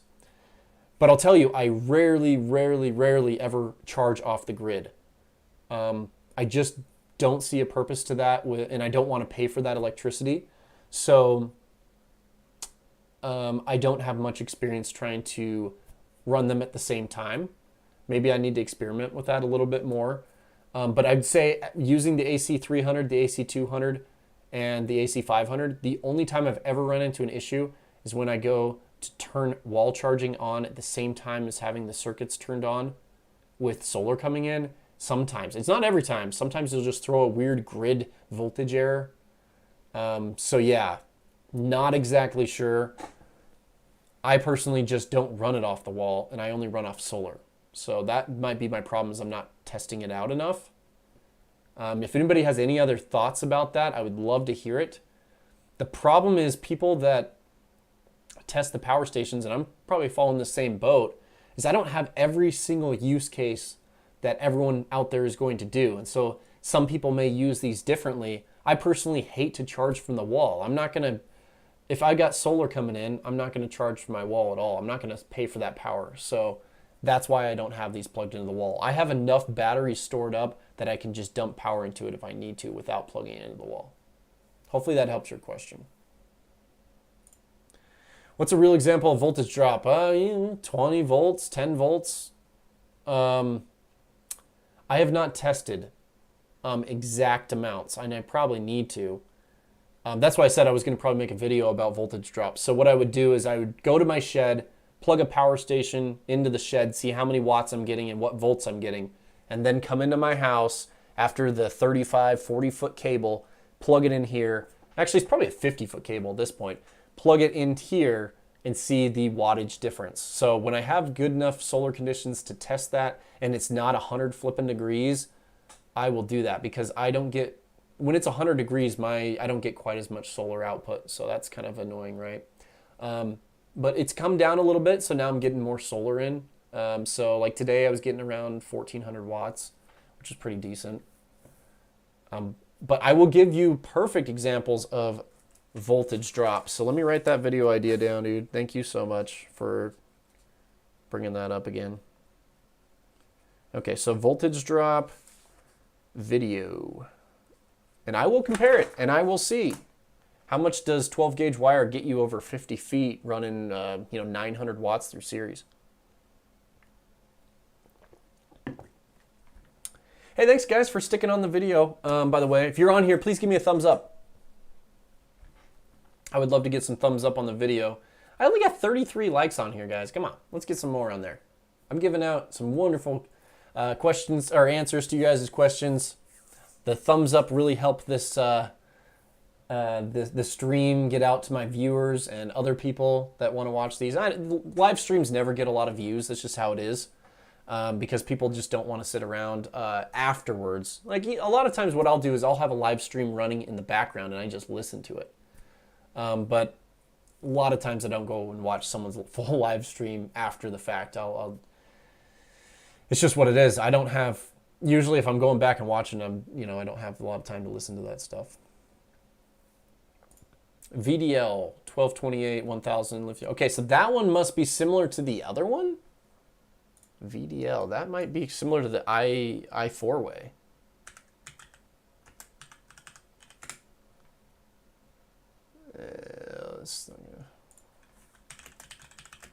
These small names never come up. I'm not seeing that one. Dang. Well, that one's not pulling up on Amazon for me, man. Sorry. Newbie Solar, thinking about running a panel from my deck to my garage. What would you say? First thing to watch out for as far as safety is concerned. I'm in a very urban area.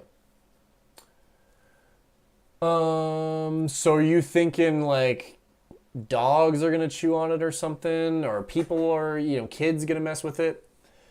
The best thing you could do, and this is what I do, is there are no breaks in your cable. Well, the best thing to do is bury it. Put it in the ground in PVC or conduit. That'd be the safest thing to do, because then it's out of sight. It's not going to be visible. It's not going to be damaged by animals, or people aren't going to mess with it. Kids aren't going to accidentally electrocute themselves. If you have a lot of power, high voltage DC, it's very dangerous. You can arc very easily. Anything above 48 volts DC is dangerous. You can electrocute yourself at 48 volts DC and higher. So, you can put your hands on a 12 volt battery. It won't hurt you at all.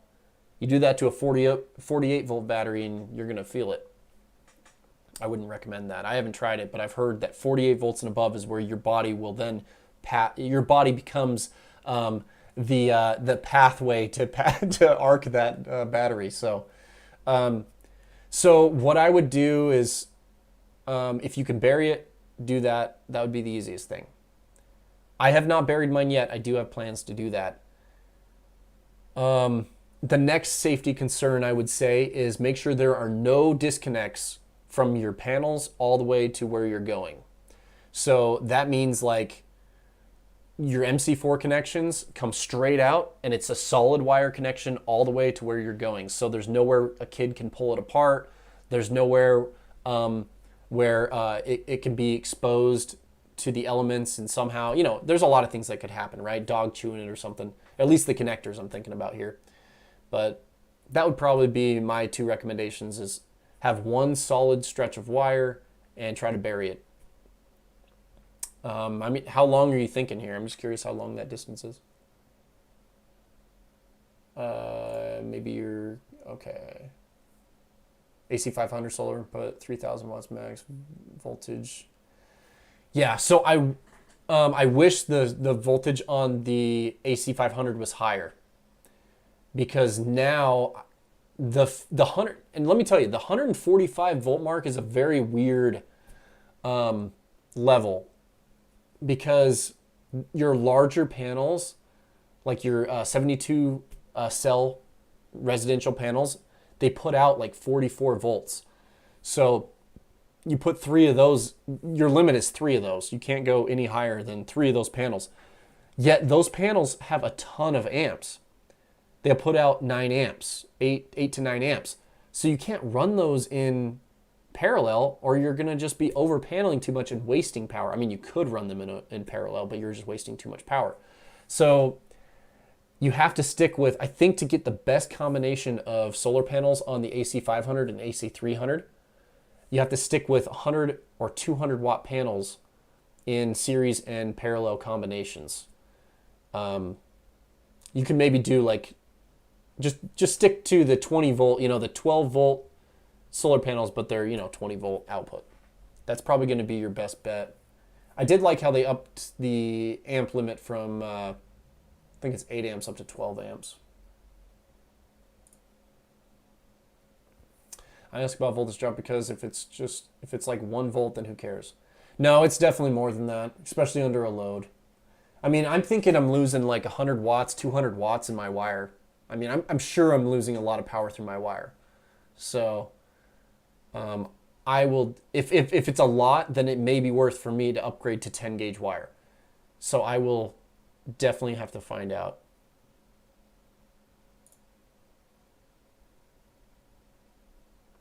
I had a Noco lithium ion battery charger blow up on me when I was jump starting the truck one night. That happened as a work chemical plant. Very scary. I'm sorry, man. Anybody that experiences a lithium battery explosion will never trust them again. And I don't care how safe you think that battery is there's something that always can go wrong. And yeah, dude, it is scary. That one's probably, it depends how big it is. Maybe it had 4 or 5 batteries in it. Whew.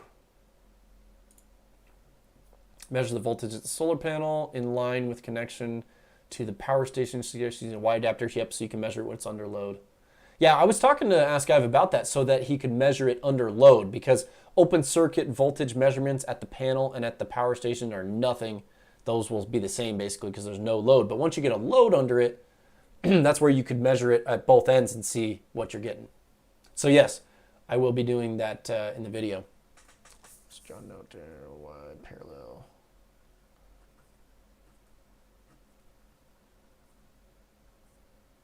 It'll be a little harder for me to measure the panels on my roof, so I will have to bring the power station into the shed to do that. This is going to be a fun video, guys. Thank you for talking about that voltage drop. That'll be a fun video. I love doing videos that aren't reviews, by the way. Reviews are great, and they're it's a good way to bring new viewers to the channel and stuff, but I love doing the videos that are not reviews. Like that solar panel video I put out, I love those types of videos. Yeah, and Ask Ive's picking up on the voltmeter skills. That's awesome, dude. Voice is getting a little harsh. Been talking for an hour and a half. You know those dudes that do the live streams for like 24 hours? Holy crap. How do they do that? Do you guys want to do a giveaway during this live stream? I wouldn't mind giving away a solar panel. If you guys want to do a giveaway for maybe that Swarry solar panel, that'd be a good time. So this is why I like doing this later in the stream, because I know the people that are still around really care about my content. So you guys are the ones that deserve the giveaways. So I want this to be a little bit more, people don't really know about it. What could be a key word? Okay. After the video's over, all you have to do is mention some sort of wattage. Let's say like, I have a 200 watt panel, or I have 300 watts panels, or, that's what I want to see. And anybody that talks about that, so anybody that mentions some sort of wattage in their panel, or panels, or their setup or whatever. So I have blah, blah, blah panel setup. Mention that, and then I will give away, I'll pick a winner for the Swarry folding solar panel. It was like, what, 180 bucks? I mean, it's worth 180 bucks. Super lightweight and compact. So yeah, So just remember, so it has to be after the video, Regina. I just saw your post here. So don't post about it now because it won't save in the video comments. Once I finish the live stream, or come back tomorrow, do whatever you want. I know it's late, but come back tomorrow and comment on the video, comment whenever, and just say, hey, I have this certain solar panel set up. And then you guys will be entered to win. It's a good solar panel for free. I'll tell you that. I'd have to ship it out on my own dime, but yeah, whatever. You guys are awesome. Ternary battery means lithium ion. I love how they try to put that in the frickin' specs, man.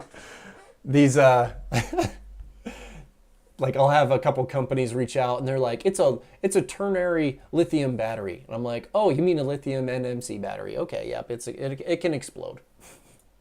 Yeah, at least that's what I understand. Let me Google it really quick, but I'm pretty sure that still means it has cobalt in it. See that CO on it? That's what the cobalt is, the juice inside the battery that's flammable. I know. Who would have thought about putting a flammable juice inside a battery? I don't know, guys. It just makes me laugh sometimes. So if there's ever some sort of spark or too much heat, the battery would catch on fire. Man, who thought of this stuff? I'm just having fun, guys. I'm just having fun. So anyway, that CO means cobalt, and then it's a battery that's flammable. Can you trust the voltage output since it may not be the cable, but once it's under load, and does the voltage readout reflect what's going on? Yes. So if you were able to measure, so say you put two Y parallel adapters in line with your setup. So your solar panel, you have a Y adapter, so you have two little, ports that you can plug your voltmeter in, and then go down 50 feet, and then right before you go into your power station, have two parallel Y adapters. You can measure the voltage at this end and measure the voltage at this end when it's all charging under load, and you can see the exact voltage, and that will give you an idea of how much voltage drop you're getting over that wire under your 10 amp load.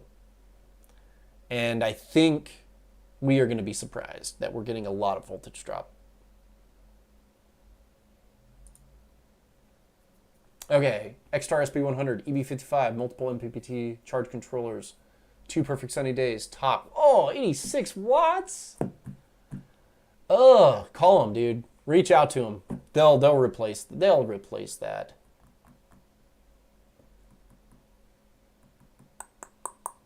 Yeah, that's a bummer, dude. I have not heard of anybody getting pretty crappy results. I've heard of 100.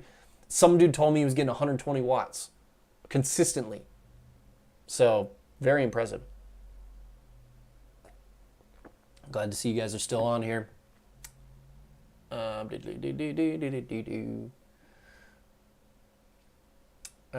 there one day. Okay, so wait, the voltage loss needs to be calculated with how many amps are being used. So yeah, okay. So hopefully you'll get what I'm talking about, dude. Ask Ive. Thanks for the response. You can flow customer support such I sent it in for repair. How's the chicken coop doing? Oh, dude, I love my chickens. Chickens are great. We got 4 chickens, still doing good. It's a little hot for them. They don't like this 107. We had a 107 degree day, guys. I did not move to Las Vegas. Why the heck is it 170 degrees here in northern Utah? I don't know, man, but it is so flippin' hot. Anyway, they are doing well. Chickens are still producing 4 eggs a day, which is excellent. Hey, Joe. Welcome to the late live stream. Just watched the last episode of the seasons For All Mankind. I have not seen that show. Is running a shorter 8 gauge cable from 180 watt power to EV5, then using 20 extension. No, it's the long distance that matters. You don't get much voltage drop over short distances, like 5 feet. You're not going to see horrible amounts of voltage drop on 12 gauge wire. Running 8 gauge wire, the long distance is what's going to really matter. I'm curious, hey, another option you have, and I didn't think about this until now, is you can run two 12 gauge wires in parallel.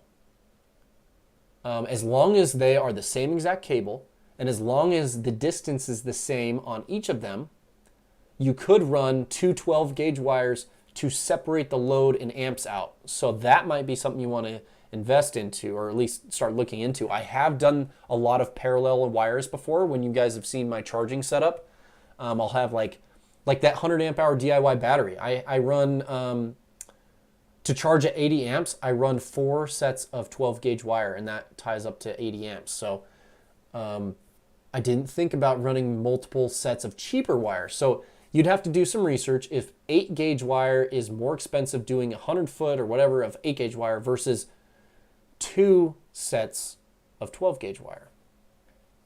And like I said, you'd have to tie them in somehow. So you'd have to be pretty creative on how those go together. Some sort of crimping and waterproof protection and stuff like that. But that would be a good thing to try. Thumbs up. Oh yeah, voltage drop video is going to be good. Do also try to use different gauge wires to show the differences. I don't have that many different gauge wires, PM. I need to get some. Maybe I should buy some 10 gauge wire and just put out the money for it. Ugh. I'll write it down. 12 AUG versus 10 AUG. Do I dare test 14 AUG? Oh my gosh. If I tested 14 AUG, you'd see so much voltage drop. I don't know. I'll have to see, guys. I'll have to see. That's some moolah there, and I'm not made of moolah. I would love to have a cash tree.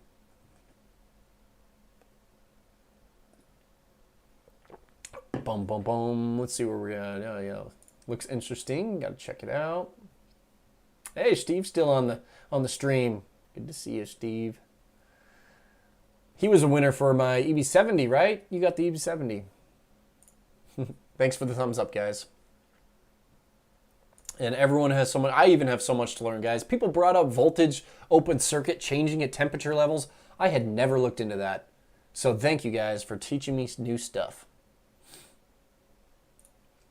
There are no differences between the two power stations now. They are the exact same. So purchase the one that has the best price.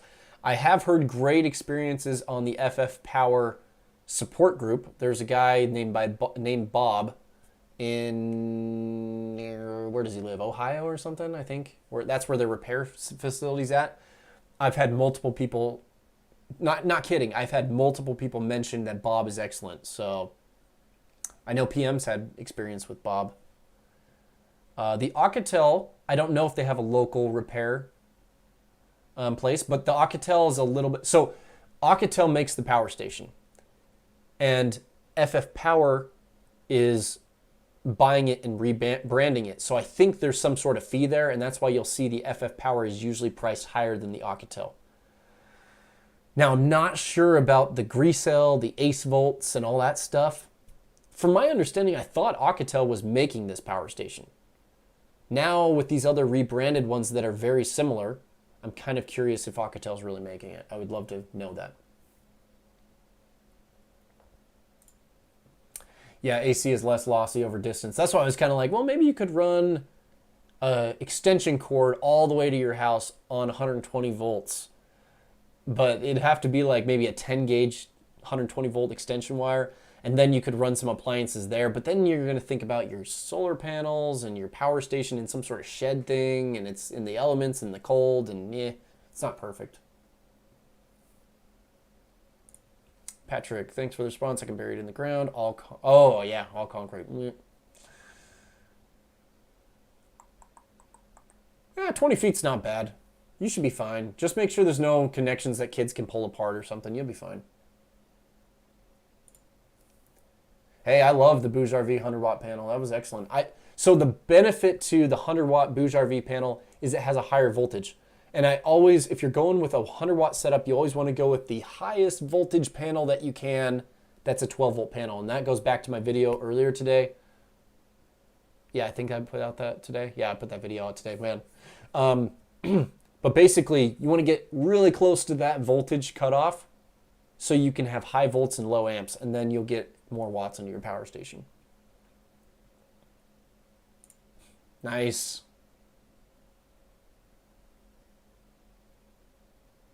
Okay, is there a one-size-fits-all weight gauge extension cord to run from the AC300 to things I plug into it? Are you talking about the out of the AC inverter? Yeah, you'll want to run a 12 gauge cable on any of those 20 amp receptacles. So any of the 20 amp receptacles, any appliance that pulls over 1,000 watts, to be safe, you're going to want a 12 gauge extension cable. And if you're running two two out of that, you're going to want to, sorry, I just saw PM's comment here. It's a big cup you're drinking from. Yeah, it's a big cup, okay? So yeah, I'd go with 12 gauge if you're running, up to 2,000 watts. And that's probably where you'll want to stop out of one port. So then you'd have two extension cables. So I never recommend running 14 gauge, 16 gauge extension cables, guys. Those are the cheapo ones. Those are the ones you're going to pick up for super cheap. Do not run those extension cables. They're garbage. You can fry those cables and start fires. Always run 12 gauge extension cables, or at least 14 gauge extension cables under 1,000 watts. Don't ever catch your house on fire because you're plugging in 1,000 incandescent Christmas light bulbs into a surge protector, and you're running some stinking 16 gauge wire or 18 gauge wire. That's how house fires start, guys. Is people running super small gauge extension cords, plugging them into heaters, plugging them into Christmas lights. Yeah. Don't do it. It's a bad idea.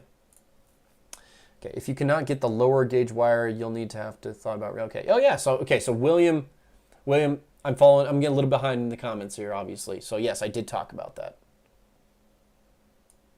VDLHS 1000. Okay, so he wants me to look at this one. Oops.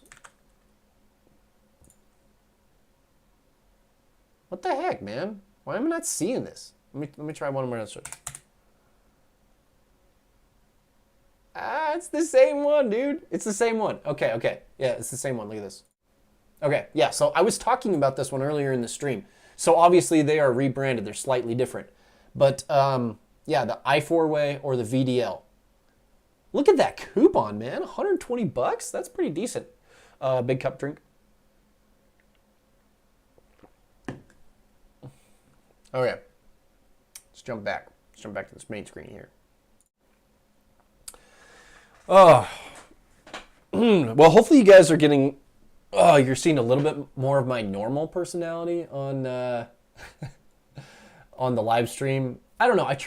I'm getting more relaxed and more normal on my videos, but I'm still not there. I would love to be more just, myself and making jokes and stuff. I'm not like a funny guy. I'm kind of like a dad joke guy, I got my dry humor. Okay. Okay, here we go. We're getting to the giveaways here, so let me just fly through these here. Okay, so remember, put a comment on afterwards just talking about some sort of wattage. It's Saturday here already, Eastern NC. Clearly, I needed to listen to you. Hey, if you like the stream, give me a thumbs up. Steve G, 200 watt UPEZ and 200 watt Jackery folding panels. Sweet. Remember, comment after. I know I gotta catch up on these comments, guys. I'm gonna catch up on these.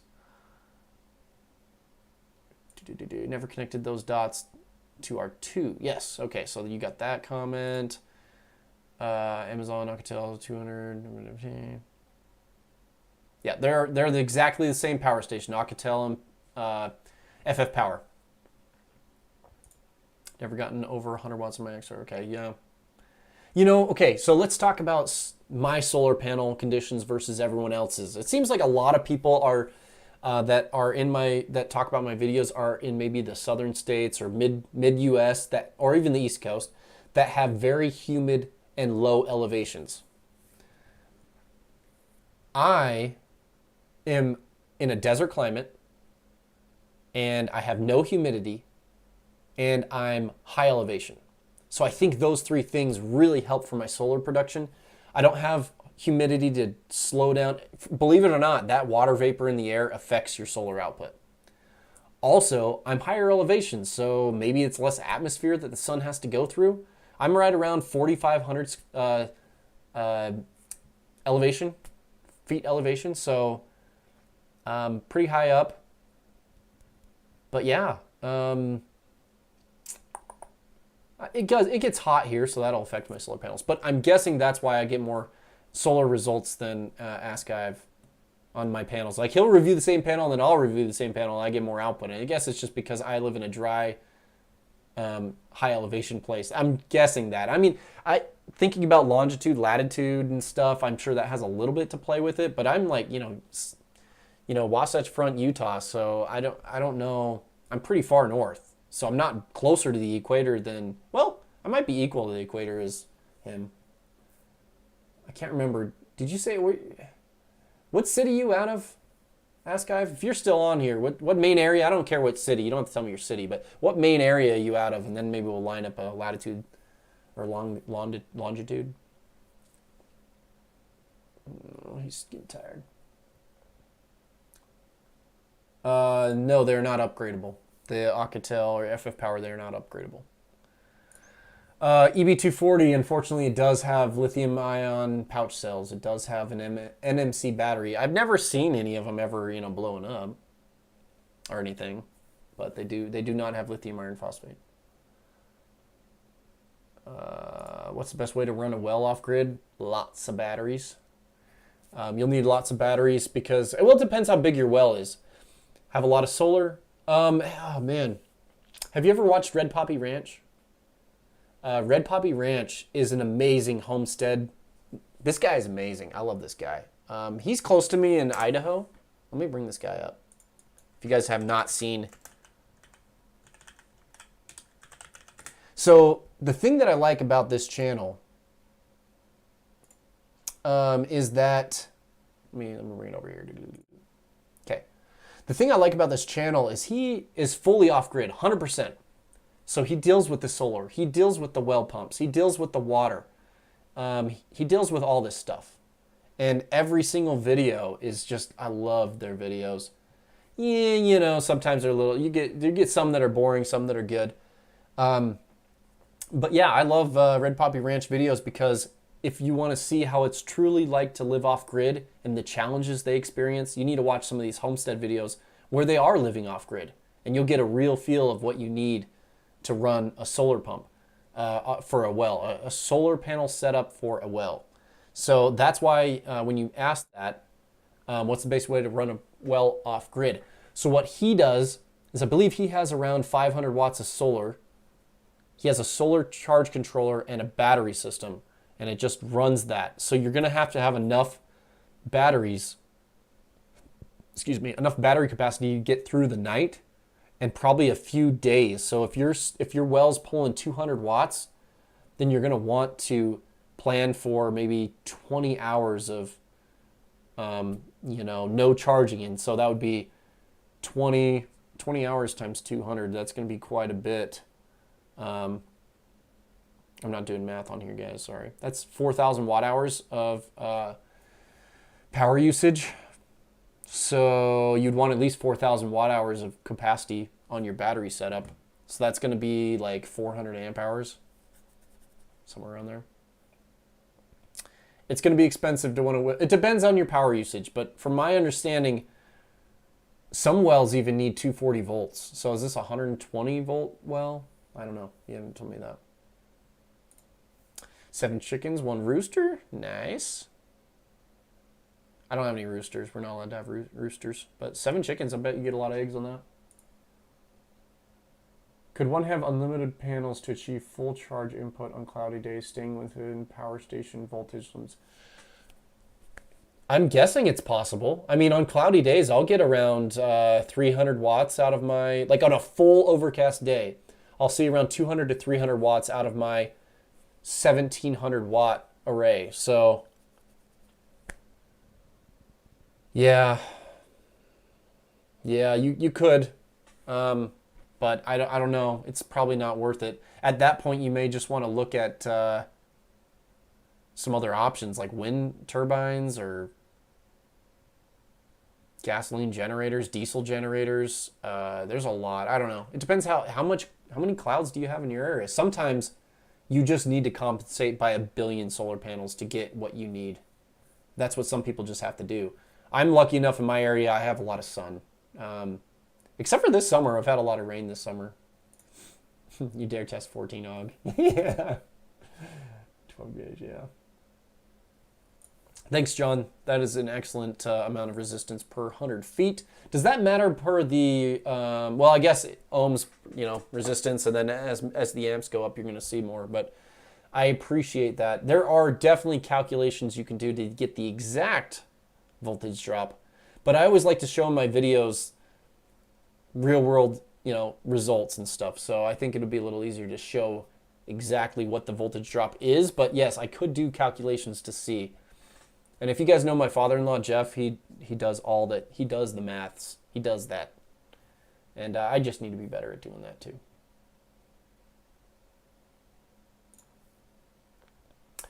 I do 2 sets of 10 gauge, 40 foot, just make sure they're the same length. Yep. Are you recommending you would do, like I'd do, or I do currently? That's what I'm curious. Yeah, two sets of 10 gauge wire, 40 feet. Oh, well, I guess he's saying it's 40 feet. Yeah. I know you like Anderson connections, but it was wrong with MC4 connections. MC4, there's nothing wrong with MC4 connections, other than the fact that they're a pain in the butt to disconnect. They're okay. I don't dislike them. The main problem, and this is where I would probably say that my main dislike of MC4 connections is they are not. They do not follow a polarity standard. For example, your solar panel, I wish I had, oh my gosh, do I have some? I do. Hold on a second. I have 2 of these. Let me grab these. My mic is going to reach. Look at this, guys. I have 2 of these connections right here. Okay. Okay. Look, I can do a demo. So, see that red cable right here? Let me hold this up. See that red cable? It is this one right here and this one. So you're going to have to ignore this end here. Okay.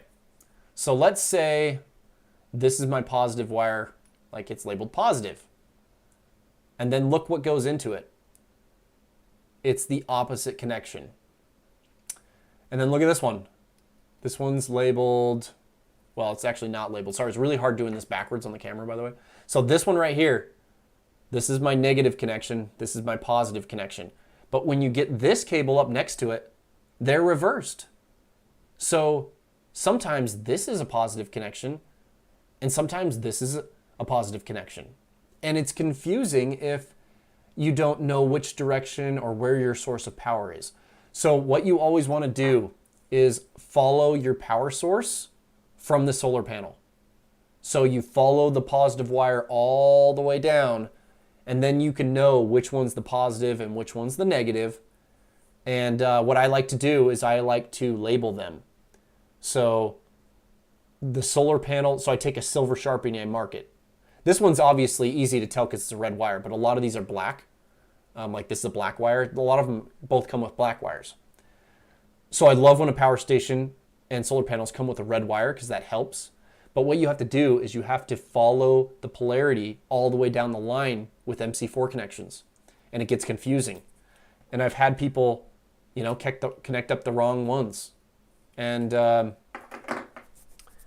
just be aware that you have to be following the polarity all the way down the line.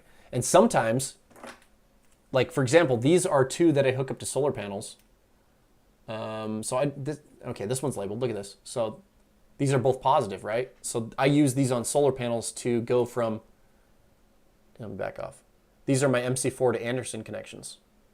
But look, once it goes to Anderson, it's always going to be black and red. You can't hook up. They don't hook up opposite. That's why I like these so much, because you can't mess up the polarity. So I've been liking MC4 connections more because I have a lot of people asking me, well, how do I put these panels in parallel, or how do I put these panels in series? It is easier to hook them up with MC4 connections, for sure. When you're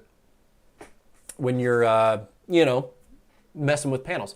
So what I like is when I'm inside the house or with a battery system or once I'm away from the solar panel, I like using these Anderson connections because first of all, they plug in and out really well. They have silver contacts inside. They're coated with silver, so they're very good connectivity, and you don't get much resistance with these. And they're just like little Legos. Who doesn't like Legos? I like Legos. RC, great information here with the thumbs up. Thank you, appreciate it. Yes, the 0-aught wire, whatever that is. Like, yeah, that wire would be huge. Oh, I forgot to call it out. Big cup drink. Separate wires for each panel was another idea I had, but I forgot. I'm great with soldering. Yeah, you'll be fine then. If you can solder that up, cool. A lot of people say, it just depends how many amps you're running through it. But anytime you're running high amounts of amps, you want to kind of stay away from soldering. But with low amps, you should be fine. John Perry, how have you been, Jason? Been a while since I've been on and haven't watched any recent videos. Well, hey, my content's always getting more interesting, so I'm sure you'll like some of the new videos. But yeah, things are great, man. Thanks for joining the live stream. Lithium iron phosphate, LFIPO4, and LFP. Those are kind of the three names it goes by. Lithium iron phosphate, which is that first full name. Well, the real words. And then you have LIFEPO4, or LifePO4, or LFP. Those are three names, but they are all the same.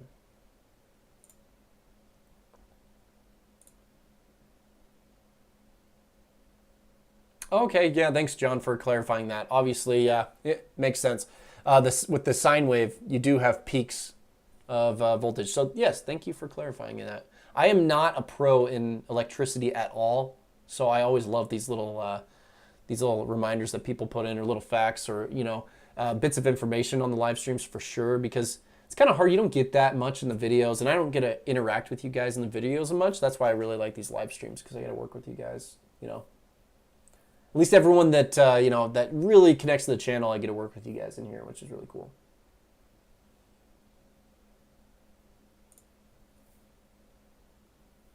So new power panels are great panels. I wouldn't say there's anything down with them.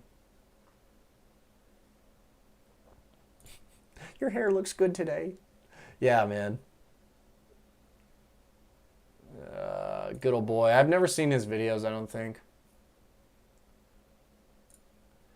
A 14-aught extension adapter cable for iGreekly, okay to use. It depends your length. If you're going 5 to 10 feet, 14 gauge is okay. But I would definitely recommend 12 gauge as a minimum. So I'd spend a little bit more money and try to get 12 gauge wire.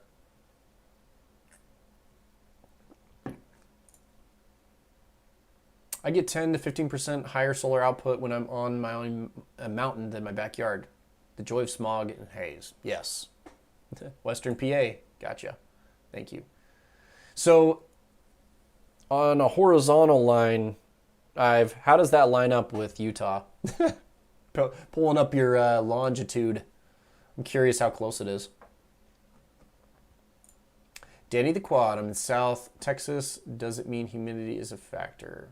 Yeah, I'm sure it does. I would be very interested to see how humidity plays a role.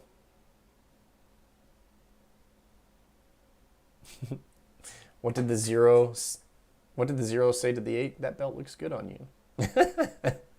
Nice.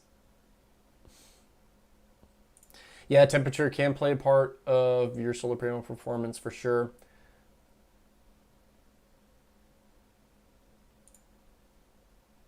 Hey, Washington, the Cascades.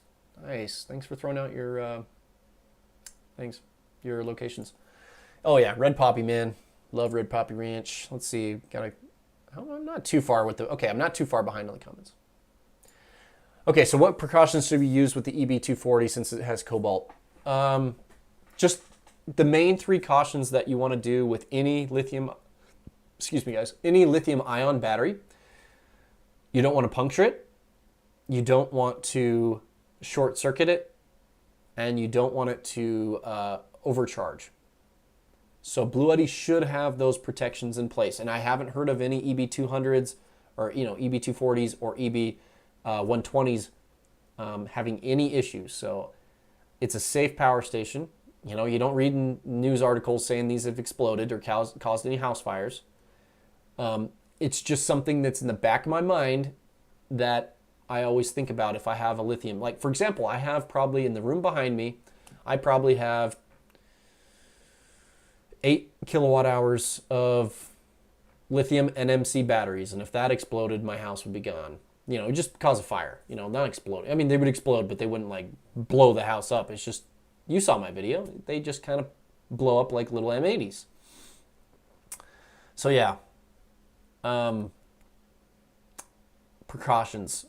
Temperature might be an important factor, so don't go out and don't go sitting this in your car at 140 degrees or 130 degrees. That might be something you'd want to think about. But you want to do that with any power station.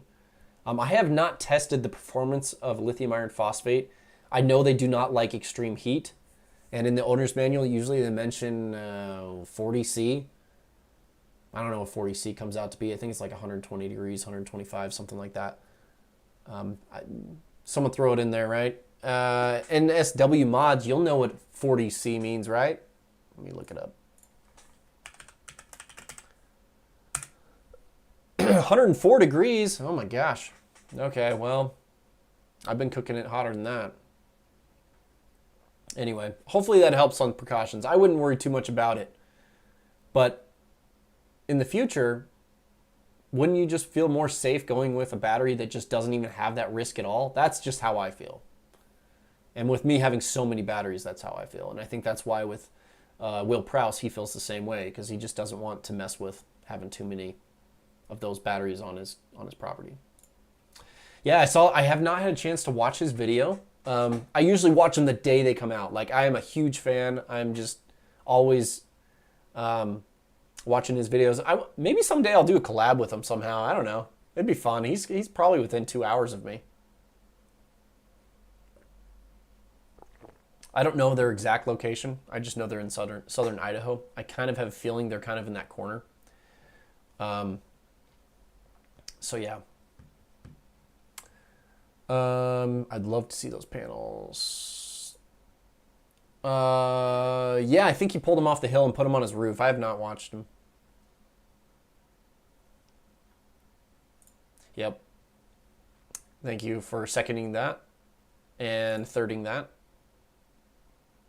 When I hook up a panel on the positive wire all the way it's to the destination, I take the negative to the... Thank you. Yep. So maybe not all people understand that that's important to do, but just as long as you follow the power source, it won't be confusing. But sometimes you're like, oh, well, sometimes they just don't match up. You have adapters that just won't match up, and you're like, okay, well, I have a positive and positive, and you're like, yeah, that ain't working. So sometimes MC4 gets a little complicated. He just uploaded yesterday with his new solar. Yes, I saw that notification. Are the batteries in your Mac? So that's the same thing as the, yeah, so EB240, I talked about that with the other one. Okay, so now I'm running 10 100 watt 9BB solar panels. Panels 2 series, 2 parallel, okay. 108 volts, 12 amps, charging 200 to 300 amp hour power queen batteries wired in parallel. Okay, sweet, so 600 amp hours, that's awesome. Okay. That's pretty good, running it all day. So you don't have to run, do you run it all night? I'm curious. But that's 1,000 watts, that's decent. So is this must be like a window unit or maybe a floor unit?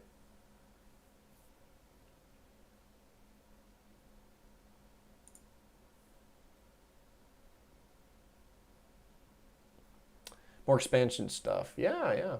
Anytime you want to see that. I've been thinking about some different expansion opportunities. The best option for expanding a power station is using a 48 volt battery, because then you don't have any conversion losses. So eventually I'll probably get some 48 volt battery. and then I can dump power into a power station super easy.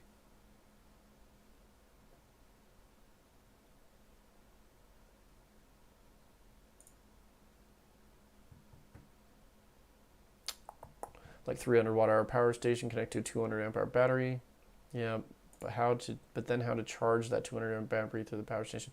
Yeah, that's the problem, is charging up that expansion battery gets complicated because you don't want to take power that you're getting from that power station from solar during the day to charge a second battery. So you almost have to have a full second charging setup with a solar panel, a charge controller, dumping power into that second battery, and your power station. So yeah, that's why it's so much easier if you just have a power station that has expansion batteries built into it. The DIY thing works in a pinch, but it's not perfect for when you're trying to run long-term setup. Like, I use my extra power stations as expansion batteries, but I usually don't try to like cycle through all of them at once and then charge them all up at once. It's better to keep one power station cycling and charging, and then if you need power, dump power into it, and then hopefully someday that you get enough solar that you can, like the next day, you can charge up both of them. There's not an ideal way to do it. The ideal way is to get a power station with cheap expansion batteries, and that's why that Pecron 2000 LFP is interesting, because I think it's going to be pretty cheap.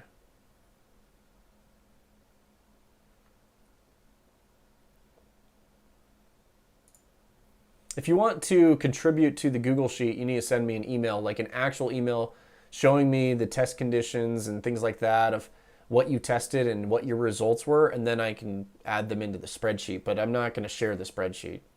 That would just be, or I would not share edit access to the spreadsheet. It would just be a nightmare. So yeah, if you're interested, just basically email me at jasonoidllc@gmail.com with your testing results on a specific power station. When charging the AC200, is it still okay to add extra power with the 12 volt 200?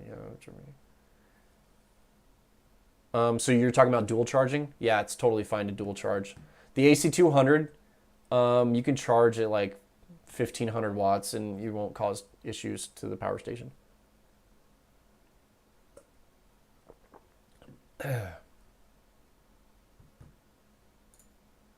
Keep in mind that the 48 battery is nominal voltage, not full charge. For 48 charge is over the max input of the power station.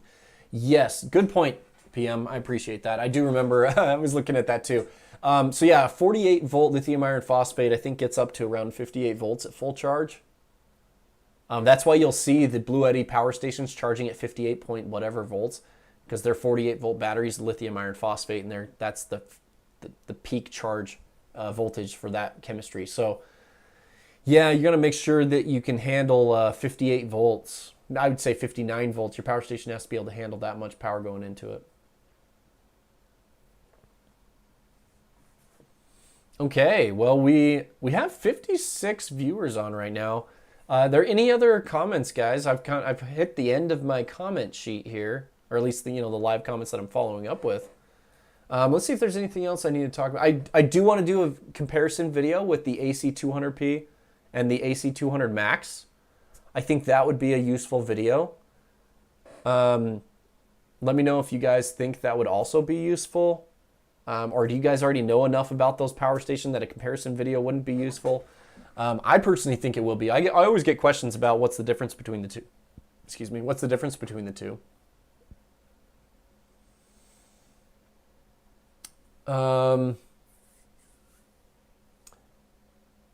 The other thing that I've been wanting to do, so I purchased that Blue Eddy enhanced DC charger.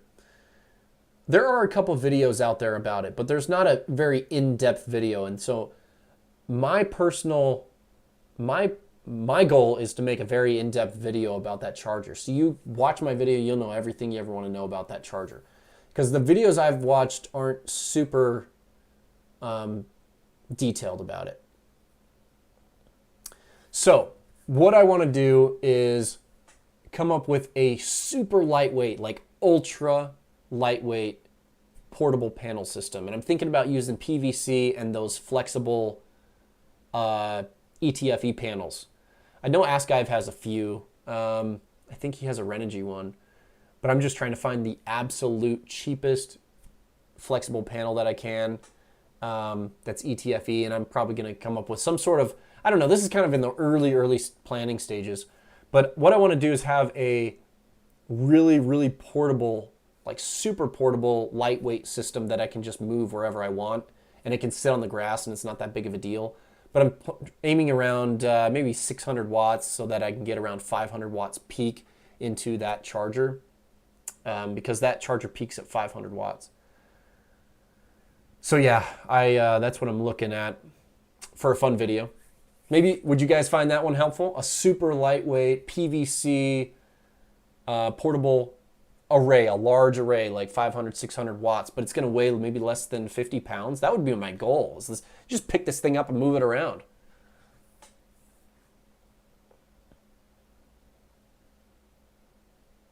Okay, Jimmy for sorry, I was like, is that a boo? Boo4, no, it's B004. Let's look that up really quick. Energy Flex. I feel like I saw something about this. Is it on Amazon? Yeah, it is. Okay. Yeah, they reached out for, no, that's not that one. What the heck? Maybe it's a Google. I'm gonna try Googling it. The Googs. Energy Tech. Is it Energy Tech? No, that one can't be it. Energy Flex. Yeah, 1500. Here it is. Let's pull this camera out over here. So let's go over. Okay, here it is. Flex 1500. I haven't seen this one in like, I've heard, didn't Hobotech review one of these? Well, Hobotech reviewed one of these. It's also the lightest, most compact. Ooh, lightest and most compact. Uh-oh. Those keywords right there mean lithium NMC. Boom batteries. Let's see. And the other thing I've noticed, oh yeah, right here, lithium NMC batteries. Oh, so right there, right off the bat, that turns me off to this power station, obviously because my prejudice to lithium ion batteries. But let's keep looking. Let's keep looking. It's got 60 watt USB ports, USB-A ports, cigarette plug outputs, DC-DC outputs, or the 50 high 25s. It is regulated 13.8. That's good. 20 amps total. I don't know about the. You can use it while motocross riding. You can definitely use it while riding a dirt bike. I would like to see the solar charging input and if it has any expansion opportunities. Oh, you can use it while mountain biking as well with donuts in the back. Gotta love that. And while you're eating your food, you can stare at the screen, as this guy does right here. I love these stock photos. They're always the best. Okay, so solar input charging. Standard charging is 100 watts, 10 hours. Solar panel up to 400 watts is 3 hours. Quick charger is 4.5 hours, and car charger. So it looks like you can only have 400 watts of solar panels coming in. It's okay. That's not absolutely amazing with that solar panel input, but it's got some reviews. That's nice.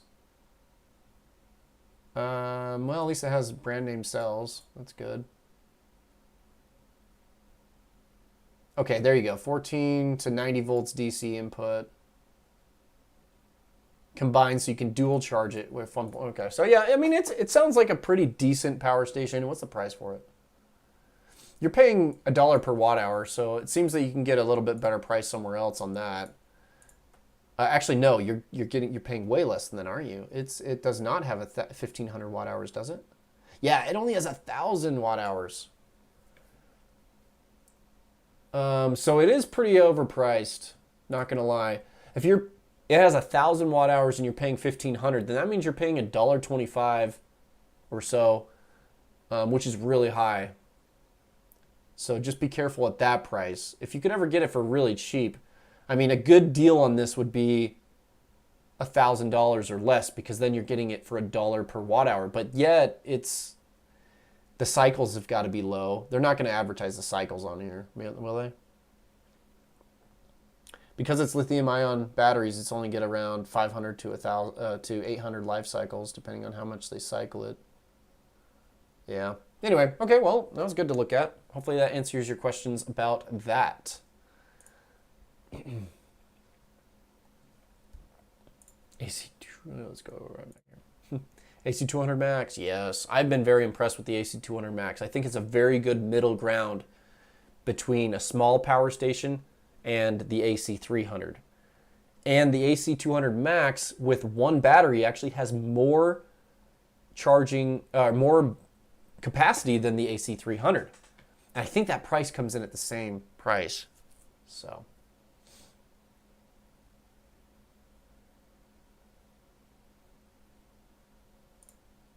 Yeah, you always get a good views in a comparison video, sure. Yes, you'd like to see it. New sub here. Been watching for a while. I'm using AC200P heavily as pass-through. How much will this shorten the lifespan? It depends how far you're taking it down. If it's sitting in like 99% the whole time, you're not hurting it too much.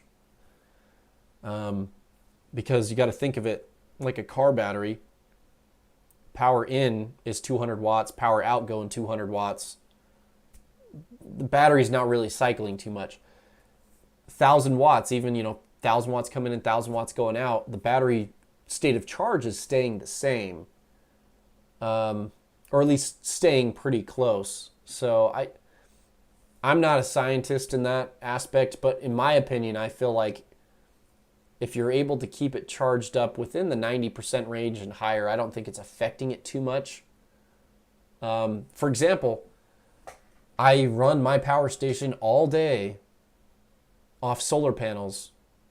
There's no UPS mode on the AC300 or AC500 with solar panels. There's no such thing as a UPS mode when you're not running off wall power. But it does stay at near 95, 96, 98% during that time period when I have that solar power coming in. So I'm not ever taking the battery state of charge down, so I don't know if I'm really affecting life cycles or not, or charge cycles. So I don't know. Hopefully that information helps. Thanks for joining. I'm glad that you joined the crew. And thanks for joining the live stream, late night live stream. This is still going. Almost to 2.5 hours, and it's still fun. Still getting questions going through. Do the comparison. Yes, do the comparison. Oh, you saw an AC200 Max at $1,400. Oh man. Yeah, it's during holidays is when you'll usually see that Prime Day is usually, so we missed Prime Day already, but Prime Day is a huge sale. I'm guessing they're going to have a Labor Day sale. Yeah, and Labor Day's coming up, so watch for a Labor Day sale. You'll probably get it down back to the $399 price range is usually what those go for. Or sorry, $490. No, $500 with tax now. That's not too bad. $499. I think it drops down to $449, so you're only going to save like $50 on it. Let the puppy in the background say hi. Yeah, sure. Yeti, come here. Oh, he's out cold. Come here, Yeti. Come here. Come here. Oh man. Come here. Oh man, he's so sad. He's got some knee problems. We're gonna be doing probably do some knee surgery on him. Come here. You can get up here. Come on. Come on. I got you. He's been sleeping, so he's out. Oh, so this guy, let's get him. Oh, he doesn't want to do that. Okay. Anyway, let's get his head up here. This is Yeti. He's 7 years old, and he's a Labradoodle. He is the best dog ever. And you guys are all going to lose because your dogs are not as good as him. But yeah, he is just the most loving dog. He always wants to please, no matter what he does. And it's so funny. If he does something wrong, now he's waking up. Let's see if get up. Come here. There we go. Oh, there you go. Now you guys can see him. So yeah, his name's Yeti. And we've had so much fun with him in his whole life. He was addicted to fetch. And we think we just played too much fetch with him a little too early. And he would literally play fetch until he was just so tired he did not want to run anymore. So I don't know. It was very fun for him growing up. But it's just a little sad because now his legs are hurting too much. So yeah, I don't know if you guys could see him getting up. It's so sad to see him getting up after he's been laying down for a while. His back knees are pretty painful. But yeah, he's Yeti. I try to have him in some videos, but did I say? Okay, so anyway, I was saying about when he messes up, like say he picks something, you call it counter surfing, where a big dog is tall enough to see the counter, and he'll go and he'll go look, and what he'll do is this is how good he is. He will grab the food, and because he's so tempted to grab it, like if we leave maybe the kids' plate out, he'll grab the food, he'll go sit down, and he'll leave the food there, and he'll just kind of cower, and he'll just he'll know he's not supposed to do it. And then when we come home, from like being whatever, we came back, because he'll never counter surf when we're actually there, present in the house. He only does it when we're away. And he only does it every now and then. But he's so funny. He just cowers, and he just sits down, and he looks at us, and he gives us these, please forgive me eyes. It's so cute. But he's the best dog. My girls love him. They play with him so much. DIY portable setup would be cool. Video. Cool. Awesome. Hey, Katie and NH. Good to see you. Wow, you're super late, man. You're up really late. Yeah, I'd love to. Yeah, I have some videos that came out this week. I have 2 videos that came out this week. But yeah, if I'm looking forward to more of your cooking. If you want to know of some really cool kind of off-grid camping videos with very low power, Katie in NH, which I think is New Hampshire. I don't know, maybe something.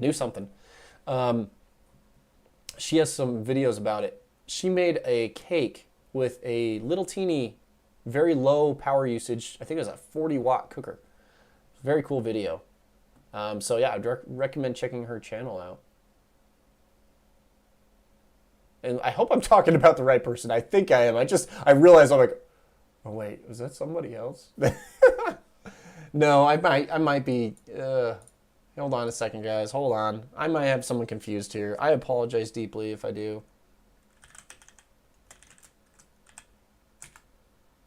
Yeah, I thought there was like a Katie's kitchen. Now I'm just really... Katie's camping kitchen? Yeah, okay. Yes. Okay, yes. I am not confused. I hope. Let me bring this over. Okay, yes. This low power off-grid camp cooking. And the same thing here, this low power off-grid camp cooking lemon cake. Super cool, guys. Super cool. Yeah. Hopefully you guys got that. Okay, let's go back. So Katie, I hope that's the same person. I'm pretty sure it is. Flex its junk. Well, Gregory calls it how it is. I won't be, some people out there might love it.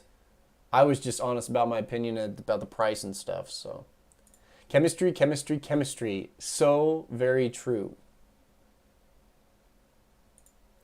I saw your video a while back. Instead of a 40 amp fuse, maybe 2 20 amp fuses What am I missing here? Booster. Oh, yes, the booster getting hot. Whoa, with that step-up booster, you were saying something about the fuse getting hot, and that's what you thought. Yes. I would do two, I would just overwire the thing, and I would just do two 8-gauge 40-amp fuses.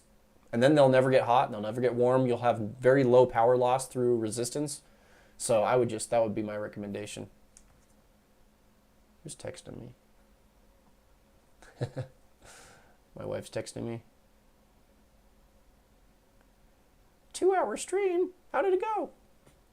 It's still going. Okay, so I see everyone always talking about Blue Eddy. I always question why I never hear much about it from you guys. What do you mean? I talk about Blue Eddy all the time. I have a lot of Blue Eddy products.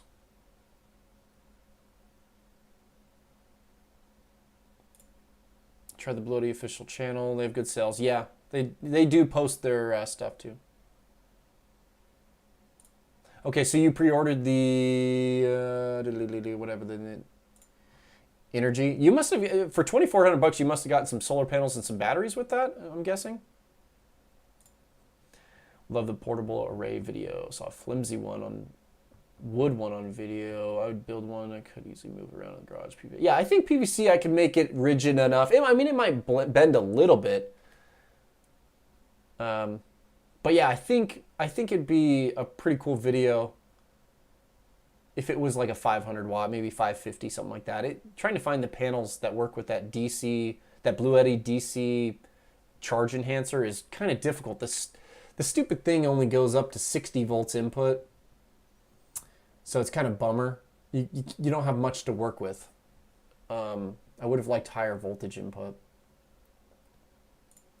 Instead of the flex power by the Alcatel. Yeah, the Alcatel's a great deal. And I have a lot of viewers that had good experiences with the P2001. I have 50-foot 10-odd cable from my solar panels connected 6 feet to 6 feet of 14 cable and to my AC 200p. No, that 6 feet of 14 ogs shouldn't be horrible. You're only pulling, well, it depends how many panels you have, but you got to remember it's only 8 amps. The AC 200p maxes out at 8 amps. So 14 og can definitely handle 8 amps. I don't think you're losing that much power. I can still fit 12 gauge under my door though, just fine. So you could probably still be okay going up to 12 gauge wire. But yeah, 14's okay. You're probably fine. Battery temp might rise if it's always in UPS mode. Yeah, the constant power in and out, but they have fans. The cooling fans on power stations do a really good job keeping them cooled down. Maybe if it wasn't too late for me. Thanks. Hey, do they have a return policy? I'm sure it'll perform well. It's always hard to know. There's so many different options out there, and so that power station can be a great option for you. I mean, everyone has a different use case, so I don't ever want to like diss on anybody's choices because, you know, if they got a good kit for a good price and it's going to work well for them, then that's great. Also, if this company has a really good support program and warranty, then that's a great reason to go for it. The problem with going with sometimes with a cheaper power station and stuff is you don't get very good support sometimes, or maybe the warranty won't be very reliable. So that's kind of, you know, you got some differences you got to go each way. Yeah, fetch is a good way to give him exercise, but yeah, with his knees, it's not too good. Okay. Battery in the AC2 is most likely to outlast the inverter. Yeah, so that's the thing is that the lithium iron phosphate batteries in these power stations, they are definitely going to be the longest lasting thing in the power station. I mean, if you're thinking about really rigorous, heavy use, there's got to be something in this power station that's going to fail, like some sort of circuitry for USB or the display. I mean, that's just makes sense that after a rigorous, hopefully like 5 years of use, I don't know about 2 years, 3 years. I've had mine being used pretty good for, I don't know, almost a year, and they're still going strong. So I would say that, yeah, it puts more stress on it, but there's fans to keep it cool. But you're going to have other things fail in the power station before the batteries. I hope. I usually use the AC200 for air at night. Then in the morning it starts charging. Unit is down to 15 to 20. Panels bring 650 watts, pass through all day. My goal is to slowly get to 100 at night. Yes, and that's my goal, is I use my power station all the way. The problem is sun goes down at 7 o'clock and I stop charging. Well, okay, I stop getting really good sun around 7 o'clock and I get trickle watts in at like 7 to sundown. So my power station's at 100% at 7 and it starts diving down throughout the entire night. So I wake up and the thing's at, it's like at 30%, sometimes even lower. I've gone in, it was like 17%. So batteries. I would say if you're investing into a program or into a system that's going to be an off-grid, you're wanting to run a lot of stuff off of it, I would go with something that has expandable batteries. And luckily, a lot of new power stations are coming in with that feature. And I feel like Alcatel in their next model will have expandable batteries. Can you imagine an Alcatel at that price point with that decent performance? I hope with the feedback I've given them, they would up the inverter to 120 volts. I really want them to go to 120 volts and expandable. That would be awesome. I mean, just consider stacking this pile of Alcatels up and it expands it out. Man, that'd be pretty cool. I would enjoy a lot more solar input on that though. I would at least expect 1,000 watts input on that power station. 500 watts it's okay, but it is kind of a little bummer. 12:58 p.m. here. Hey, it's only 11:07 here. Well, now, this comment was a few minutes ago. Hey, thank you for joining, guys. I really appreciate it. If you guys haven't given a thumbs up on the video, please thumbs up the video. It always helps. And yay, I got the right guess. Katie's Camp Kitchen. Awesome. Yeah, guys, if you ever want to check out her channel, I watched the lemon. I believe it was the lemon video. I still need to watch the other one, but yeah, it was really good. I was very impressed how it was able to cook with 40 watts of power. And she did a really good job also talking about the actual power usage and everything. So it was a really good balance of cooking and the power station and what it was doing. So I thought it was a great job, Katie.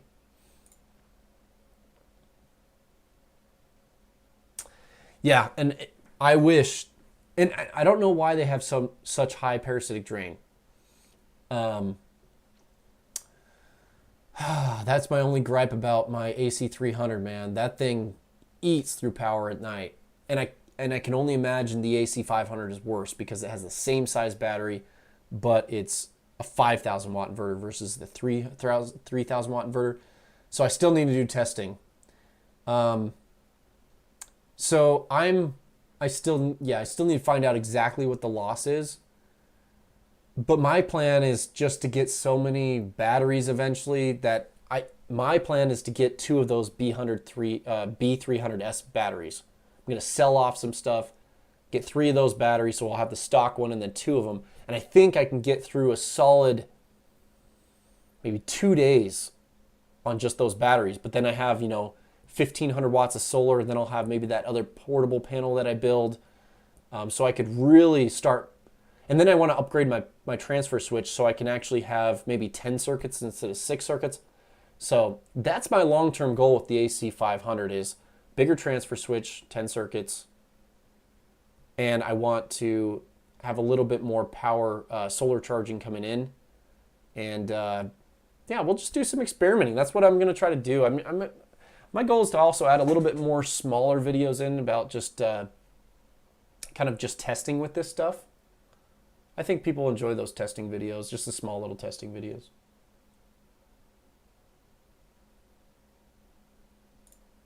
Yeah, the parasitic drain is high. Okay, so I will tell you the EcoFlow Delta series was about 1% less, which I guess that's half the parasitic drain. But it's still, all the other power stations still have parasitic drain. But That would be something they can improve for sure.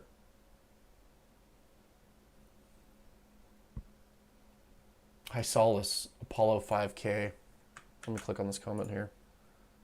I believe I have seen this, by the way.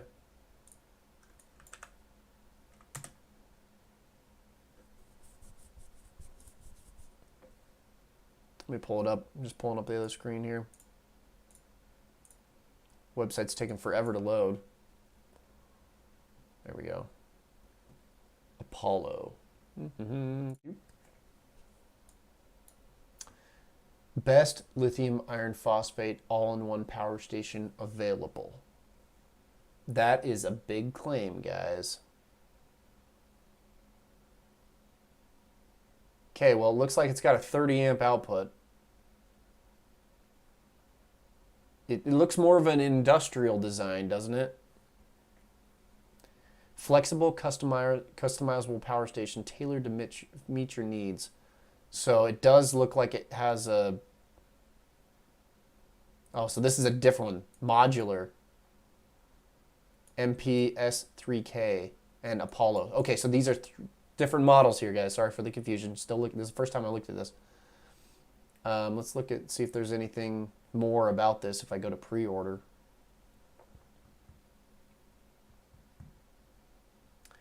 I also get companies, guys. I get frustrated because I get companies that reach out literally 2 weeks before the video is supposed to come out. And why do they expect me, or how do they expect me to get the product in like 7 days? So they're expecting me to do a full review test video in a week and a half before their launch date.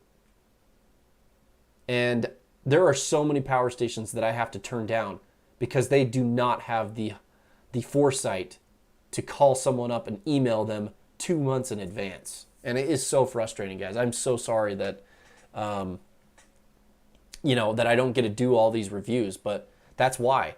I get notifications, not necessarily this company, but there's companies that I'm thinking about here where I get notified and they're like, oh, by the way, the review video is supposed to be out in a week and a half. I'm like, oh yeah, sorry guys. Good luck on any YouTuber reviewing that video. I'm pretty sure most YouTube channels are out. They're scheduled out for at least a month. And usually I'm around a month and a half to 2 months of content that's just always in the background churning.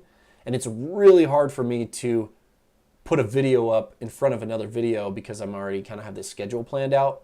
And so when I get a request like that, it's like, come on, guys, what are you doing giving me a video or wanting me to review a product a week and a half before it comes out? Sometimes it's 2 weeks, but that's still not enough time. You guys know the testing that I do on these power stations.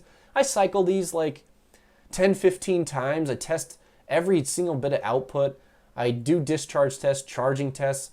It takes sometimes, like this 5,000 watt hour power station, this would take a whole freaking day to charge up off a 1,000 watt solar panel, like, anyway, a little rant there. It does look like it's got some pretty cool stuff. Lots of solar panel input, 3,700 watts of solar panel input, 5K expansion battery, so that's already talking 10 kilowatt hours. Cool. I'll have to look more into that. It looks pretty cool.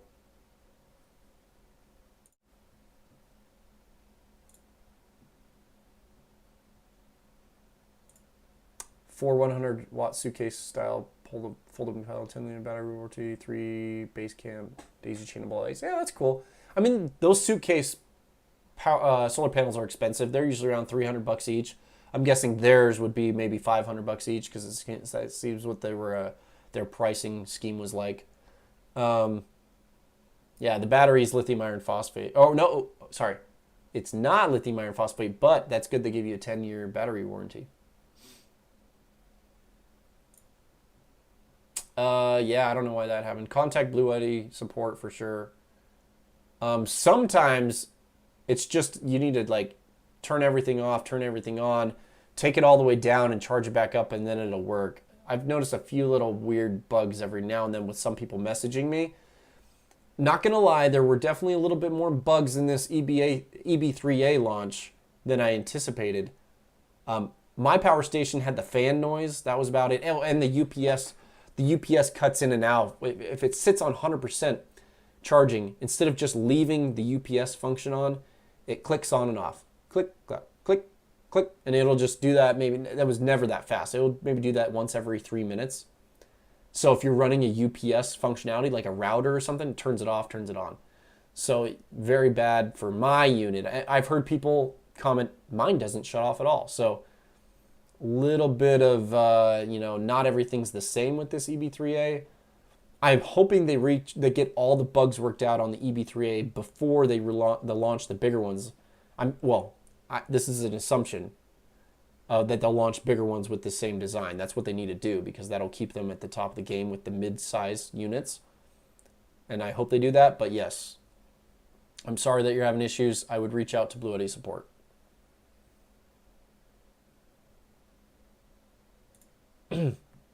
No, it's lightweight. 25 pounds of what it said it was. That's super lightweight. I like the EB55 for solar charging. Really like the XT60 connector for solar. Also, Greg, I have also been, I almost want to do a video on XT60 connections because I do hobby stuff like RC cars and stuff. And XT60 is really popular with that because it's a good connection. It holds a lot of power. So solar panels with XT60s on them are also very easy to hook in parallel and series because of the available XT60 connections. So if you like XT60 connections for solar panels and power stations and stuff, you can easily connect them in parallel or series by purchasing those hobby grade parallel adapters and stuff. So anyway. FF Power is not expandable, but the AC200 Max is, so I was thinking maybe it's worth the extra money to buy the AC200 Max. If you have the money for the AC200 Max, I would recommend it. That thing is a beast. It's just a lot of people, maybe for their first power station, to get familiar with it. The Alcatel or FF Power is a great way to start. I mean, it's a great power station, but yes, it lacks some of the features like expandability, high solar input. It doesn't charge that fast from AC wall charging. It's only 500 watts. So that's why I really like the Alcatel one because it charges 1100 watts with wall charging. It charges really quick. So yeah, I mean, everyone has a different use case. There's not one power station that fits everyone perfectly, especially with price and the way things charge and all that type of stuff. So whatever you choose is going to be right for you. Silver Steer.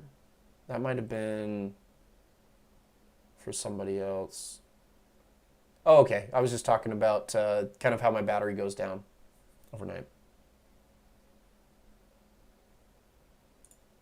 Subject to change. That's one reason I got it, to expand in the future. Yeah.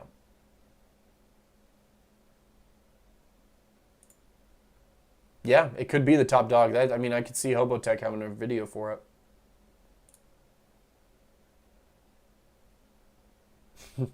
After watching your video of the battery blowing up at your campsite, I was like, oh, what chemistry is mine again? Yeah, lithium NMC, lithium ion, 18650s, same batteries than Tesla's. Well, Tesla's kind of doing a weird thing. They're going with bigger Tesla cells, which are like, a 47 millimeter by some certain length. I don't know the newest size. And they're also doing lithium iron phosphate in the Model 3s. I'm really tempted to see how they like the lithium iron phosphate in the Model 3. Pretty cool. What's your recommendation for charging 12 volt, 200 amp hour battery off a solar panel? How many watts solar panel? What type of charge controller for lithium iron? It's iron. So a 200 amp hour battery can take a lot of power input. In fact, usually they can charge at 100 amps. If I was going to do it, I would probably purchase either a 40 amp or a 50 amp solar charge controller. That will get you around, let me just do the math here. I'll text my wife back here. Okay. Oh, so you're going to charge that battery at, let's just average 13 volts times 50 amps. So you can charge around 650 watts, which would be pretty fast charging for that battery. So 200 amps. That would charge in like 5 hours or so. So not too bad. That's what let's see. How many watts would you recommend? Yeah, so that's probably what I would recommend, is going with at least a 500 watt array. And then just make sure your charge controller can handle that. 10 bajillion gigawatts. 1.2 gigawatts. Yep. I'm glad you get offers, but yes, good to educate them in your time schedules so they can plan a better future. I know Hobotalk has done the same. Yeah, I mean, they reach out the first time and then you're like, oh yeah, I'm too busy. Good luck. And I always tell them, it's like, you shouldn't expect from any YouTuber to do a video like this. If a YouTuber can drop everything and do a video, I mean, I would try to do it on the Apollo. If someone reached out on the Apollo, that's a big enough power station. I'd work my butt off for that thing.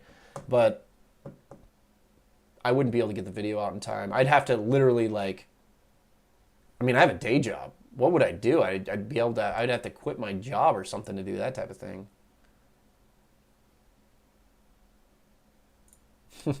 Regina, thank you so much for joining. Have a good night. Also, just a reminder for the solar panel giveaway. Just make sure you, in the comment, if anybody hasn't joined, for people that stayed on this long, I'm giving a solar panel away to people that comment after the video. So after the video is published on my channel, go in and just mention, hey, I have a solar array that's this many watts. Oh, I have a solar array that's this many watts. Oh, I have 2 100-watt panels. Just do that, and that will kind of enter you into the hidden giveaway. I'm going to give away that Swarry panel, the folding 100-watt panel, ETFE. It was a great panel, just didn't put out, it put out 78 watts. 78 watts. It's a 100-watt panel putting out 78 watts. So not super impressive. It was like the lowest performing out of my comparison video, but it's still a free panel. It was like around $180. I paid for that, by the way. I got to write this down so I don't forget there's a Swarry giveaway. Swarry 100-watt panel. So yes, after the video's over, comment on the video. I bet some people have forgotten since it's gone so long. I have a ton of RCs too, but I haven't played with them in years. Converted a bunch into nitro buggies. Oh, nice. Brushless. Yeah, 1/5 is huge. I have a 1/10 crawler. Those Traxxas crawlers, those are kind of like, that's my favorite thing to do, I think. I like to get into the air stuff. Like I did do FPV drones for a little bit. You can watch some super cringy videos at the very beginning of my channel. In fact, my first videos were cringy FPV videos. Oh man, they're so cringy. So bad.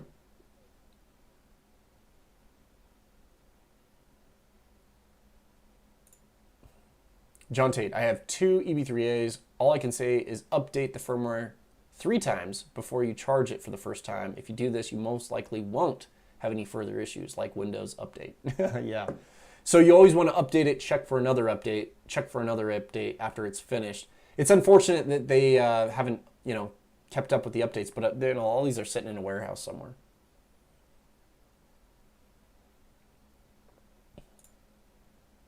Awesome. PM's talking about the model range, the model cells. 4680. I knew that was a big one in there.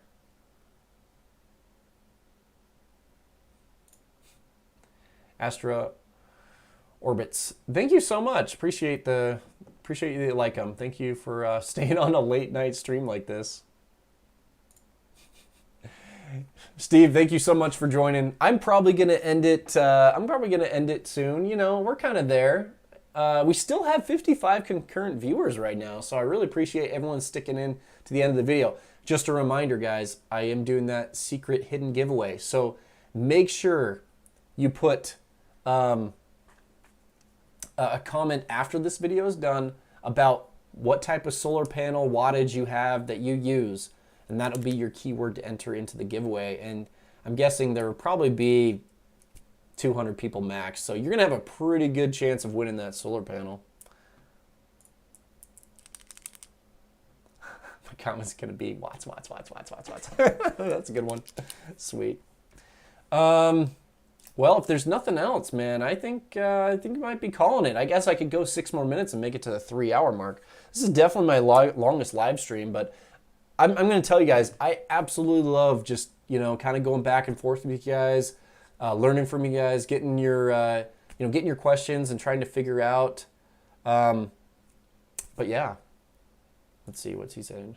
What if I don't have one yet and I would like to have it? What did he say? What did he say? Yeah, for sure. Oh, man. I fell asleep. Please start over. I wasn't that boring, was I? Thanks, Greg. I really appreciate it.